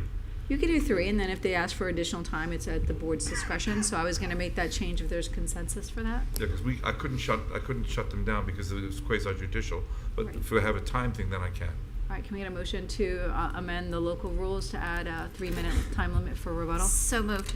Second. All in favor? Aye. Aye. Any opposed? Good.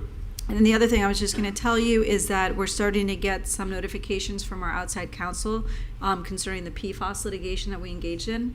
And so it looks like we're going to be getting some decent amount of money that we can always put towards the water treatment plant.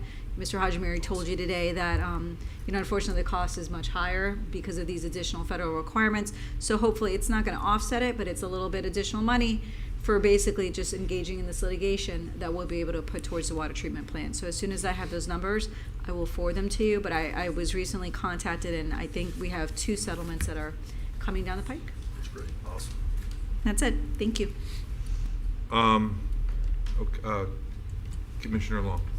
All right, I just have a couple things to go through real quick. I'll try and be brief since it's getting pretty late. First, I want to talk about the American Legion Post 188 in terms of the recent update from EJS project. So, to give some of you guys the background, since this happened earlier, before this happened with the previous commission.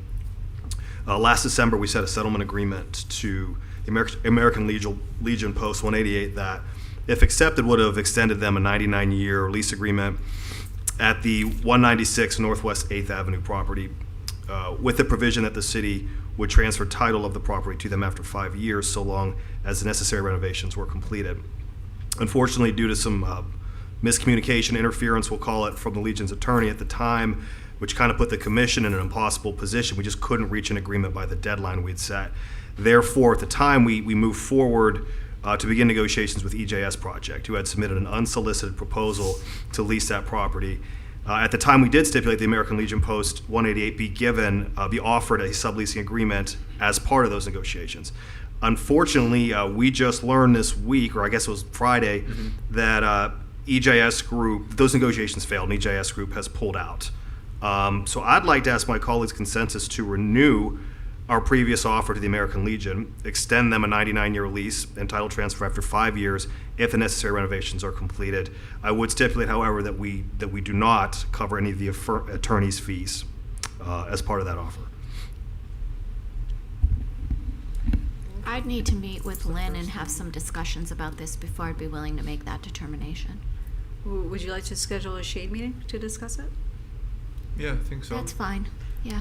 What about June 4th before regular meeting? So regular meeting begins at 6 o'clock effective that day, so a shade meeting would be 5 o'clock. Yeah, I don't think we need more than an hour. So Rob is wants it everyone- on a Saturday. That's what Saturday's Carney great. just said. Yeah, I'm just saying because Rob doesn't, you know, Rob I'm wants scheduled. it Sunday I morning. want every day of the Saturday morning week at Rob to be busy.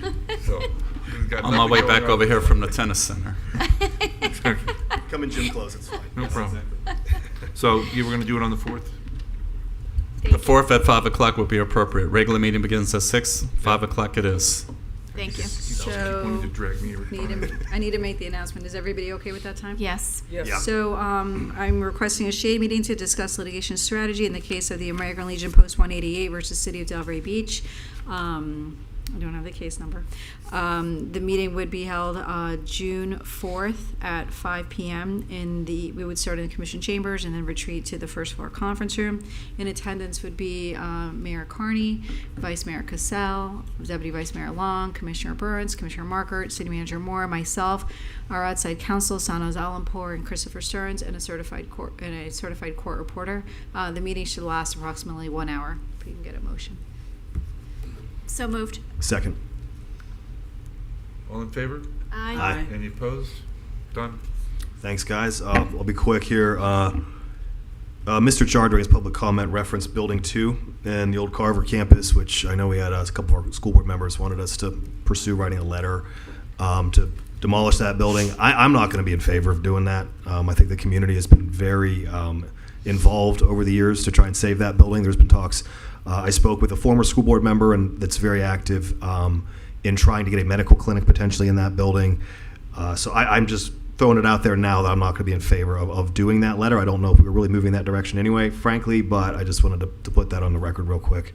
And I'm going to move on quickly to my last item, which is fire department overtime, which is something that's come up a couple times. Fire Chief Green, do you mind if I ask you a couple questions real quick?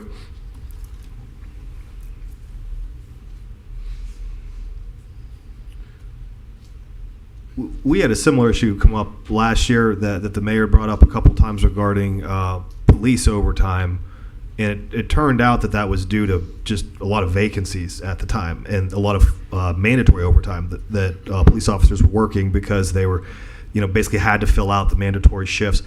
I'm curious if we have a similar issue here, as I know there's been some vacancies that we sort of kept deliberately waiting for the Highland Beach station to because we knew we were going to lose the Highland Beach station and we had to prepare to absorb some of those vacancies.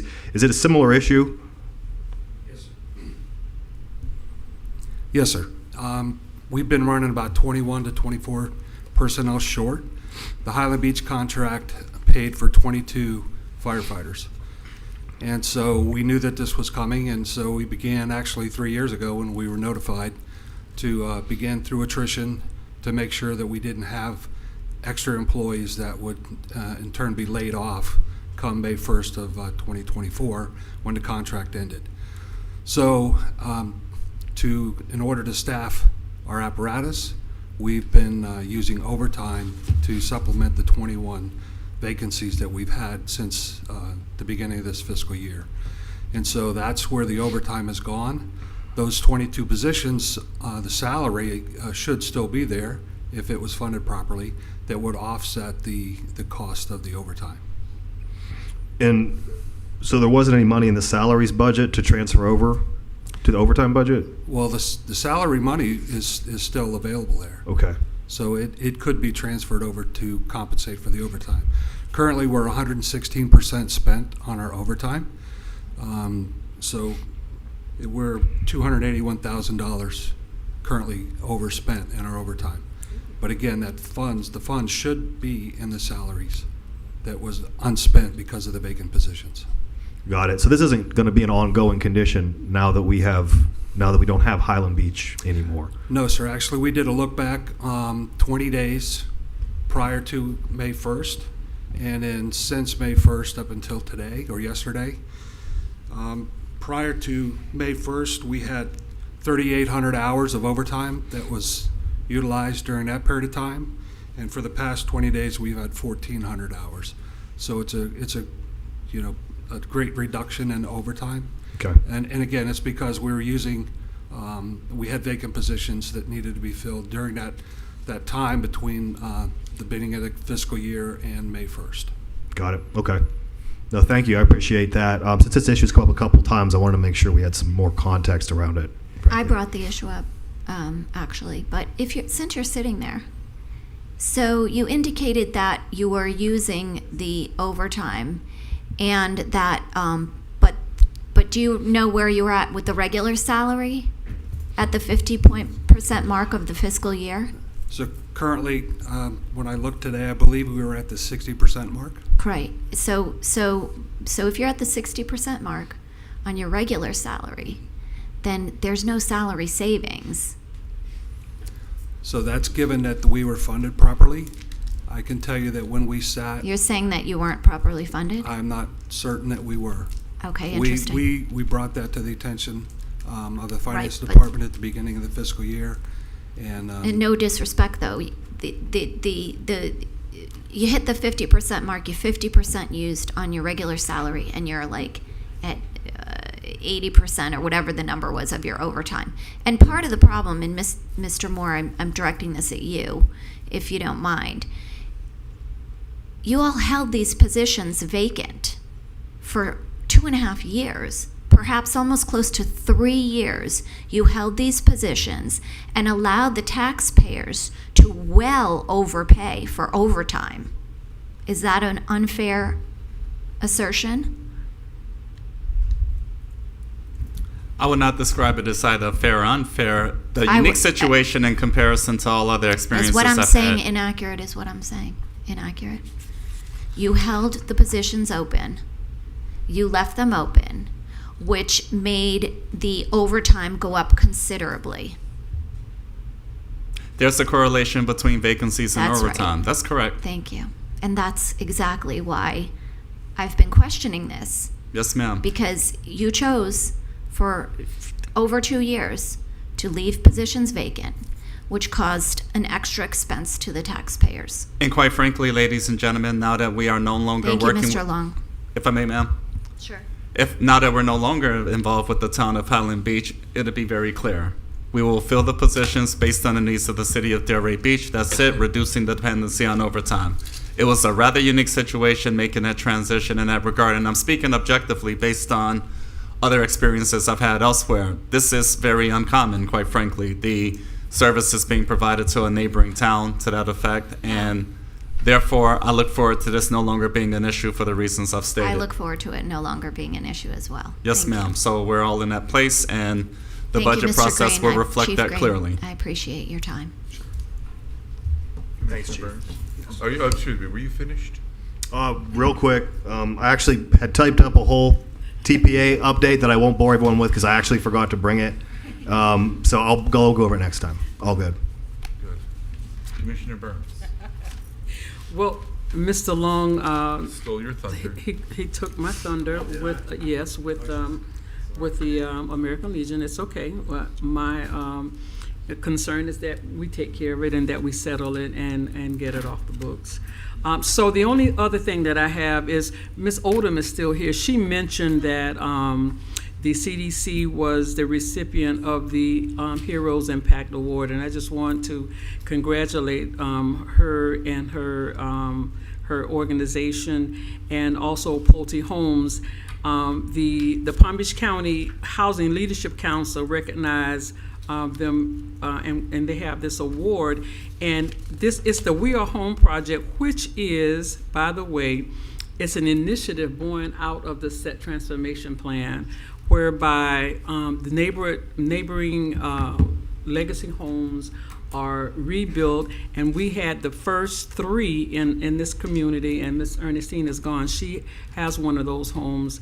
In November 2023, the We Are Home delivered the first 3 homes in Delray in the set, and so that is just such a tremendous accomplishment, and I'm so proud of her. And they were so surprised that they won that, but it's just it's great that some of the things that were in the SET transformation plan is coming to fruition, and that the community is making it happen. So congratulations again. So I'm done. Commissioner Marker. No further comments. Good. I have a couple of comments. Can I just say thank you to Mr. Stacy super quick? I said last week I wouldn't say a word, but I wanted to say thank you because I brought up that it was very difficult to search for people under code, but he showed me some boxes that you can check, although I have not mastered it yet. I will, hopefully will. And I want to thank you very much. Can I go now? Yes, I'm done. Just a second. I just have a couple of comments. First, the general employees retirement has a committee that works on that fund. They do not have term limits. I do not understand why we have a board in this city that does not have term limits. I want to recommend that we put term limits on that governing board. Consensus? On what board? I mean, The General Employees Pension Board. It's Yeah, the they don't only have city any- but board. It's the only city board that doesn't have a term limit structure. I think, yeah, for sure. People are serving on there for You so know- long. There needs to be a rotation. I can, we could maybe, so we don't hit them the first week, so we give them, everybody's there in 6 months, and 6 months we start staggered terms, because I don't want to replace everyone. I mean, obviously, we need some staggered terms, and I leave it to you to be creative and figure out how to do that. Okay. And do you have any idea? Do you want 3-year terms, 4-year terms, consistent? I'm not a pension expert, but, historical knowledge in dealing with pensions is important. Mhm. I think you probably want to have 3-year terms, 2-year terms, 1 year. I mean, and build them into the staggered terms where you would point them and they'd be there for 3 years. I think Our that's code good. actually prescribes how you do it when you. I'm sorry? The code actually prescribes how you, when you're changing terms like that, it tells you that you have to do 3 will be for 2 years and 2 will be for 3 years or That's 1 fine. year. That's fine. But because the Police and Fire Pension Committee, I think they have 4-year terms. I think 4. Yeah. 4. So do you want that one consistent with, so we can do That's fine. 4-year You can make it- terms? we consistent on all the boards, but I just think And when it'll be you staggered. don't have term limits, I just say that should apply to the mayor, but not for other people. Sounds reasonable. Kidding. Anyway. Okay, so there was consensus for that, yeah? Yeah. Secondly, I just wanted to bring up again, when you're driving up Atlantic Avenue, it's not just, Federal Highway to Atlantic Avenue coming from the north. We have a lot of hollowed out royal palm trees, and they're not really being replaced, and if they are being replaced, they're being replaced with twigs, glorified twigs. I really think for a city of ours, that we're trying to project this image, having cut off trees is really not very inviting. So if we could do something about that, that would be great. Other than that, I have nothing. Anybody from anybody? Thank you. We're adjourned. Good night, ladies and